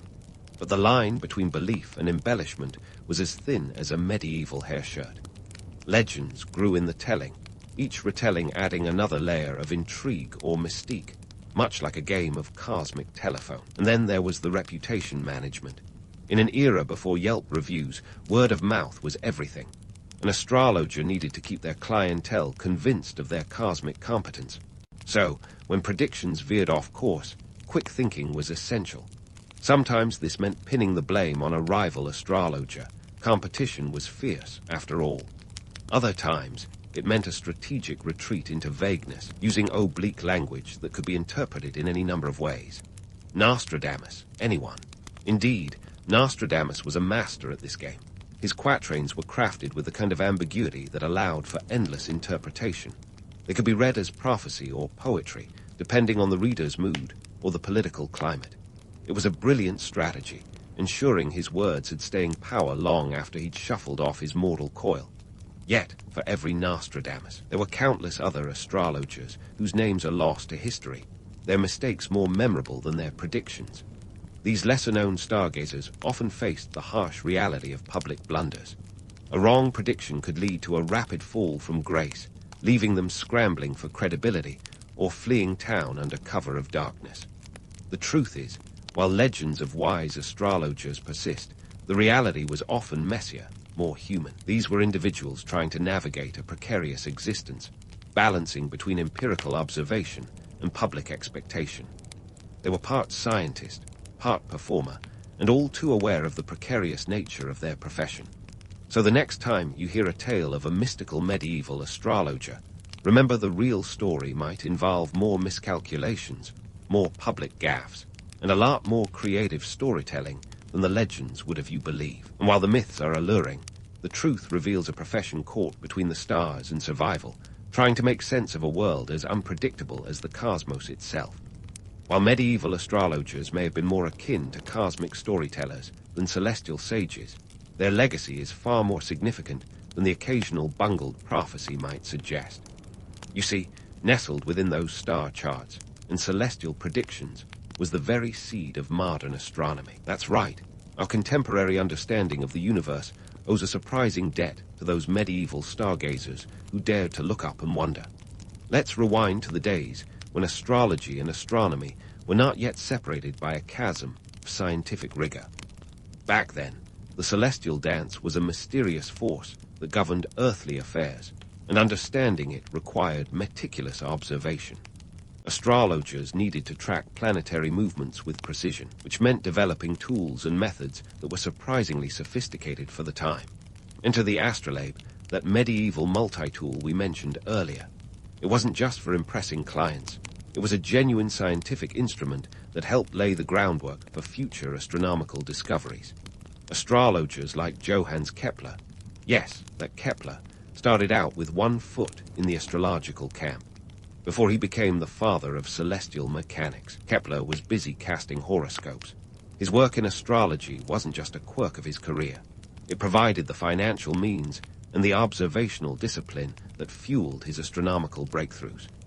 By the early 1600, Kepler had used his meticulous data collection to derive the laws of planetary motion, effectively unchaining the planets from their celestial orbits of superstition and setting them on a path towards scientific legitimacy. But why does astrology, despite its medieval hardships and scientific debunking, still cling to the fringes of popular culture like a particularly tenacious piece of cosmic lint? Why do people in the 21st century still glance at horoscopes and giggle over star sign compatibility charts? Well, humans have an insatiable appetite for narratives that provide meaning amidst chaos. Astrology, with its personal touch and cosmic flair, offers just that. It's like a cosmic comfort blanket woven from the threads of ancient tradition and modern-day curiosity. Consider this. During times of uncertainty, wars, plagues, economic downturns, people turn to astrology for reassurance. It's a way to impose order on an unpredictable world, a narrative tool as old as civilization itself. And let's not forget the entertainment factor. In a universe where most celestial bodies are indifferent to our daily dramas, astrology adds a splash of personality to the cosmos. It's the cosmic equivalent of seeing faces in clouds, a charming bit of pattern recognition that adds color to the human experience. Now, if you think being a medieval astrologer was a precarious gig, let's draw a parallel to the modern gig economy. Today's freelancers and independent contractors face a similar struggle for survival. They're juggling work, hustling for clients, and constantly selling their skills in a market that's as volatile as a medieval marketplace.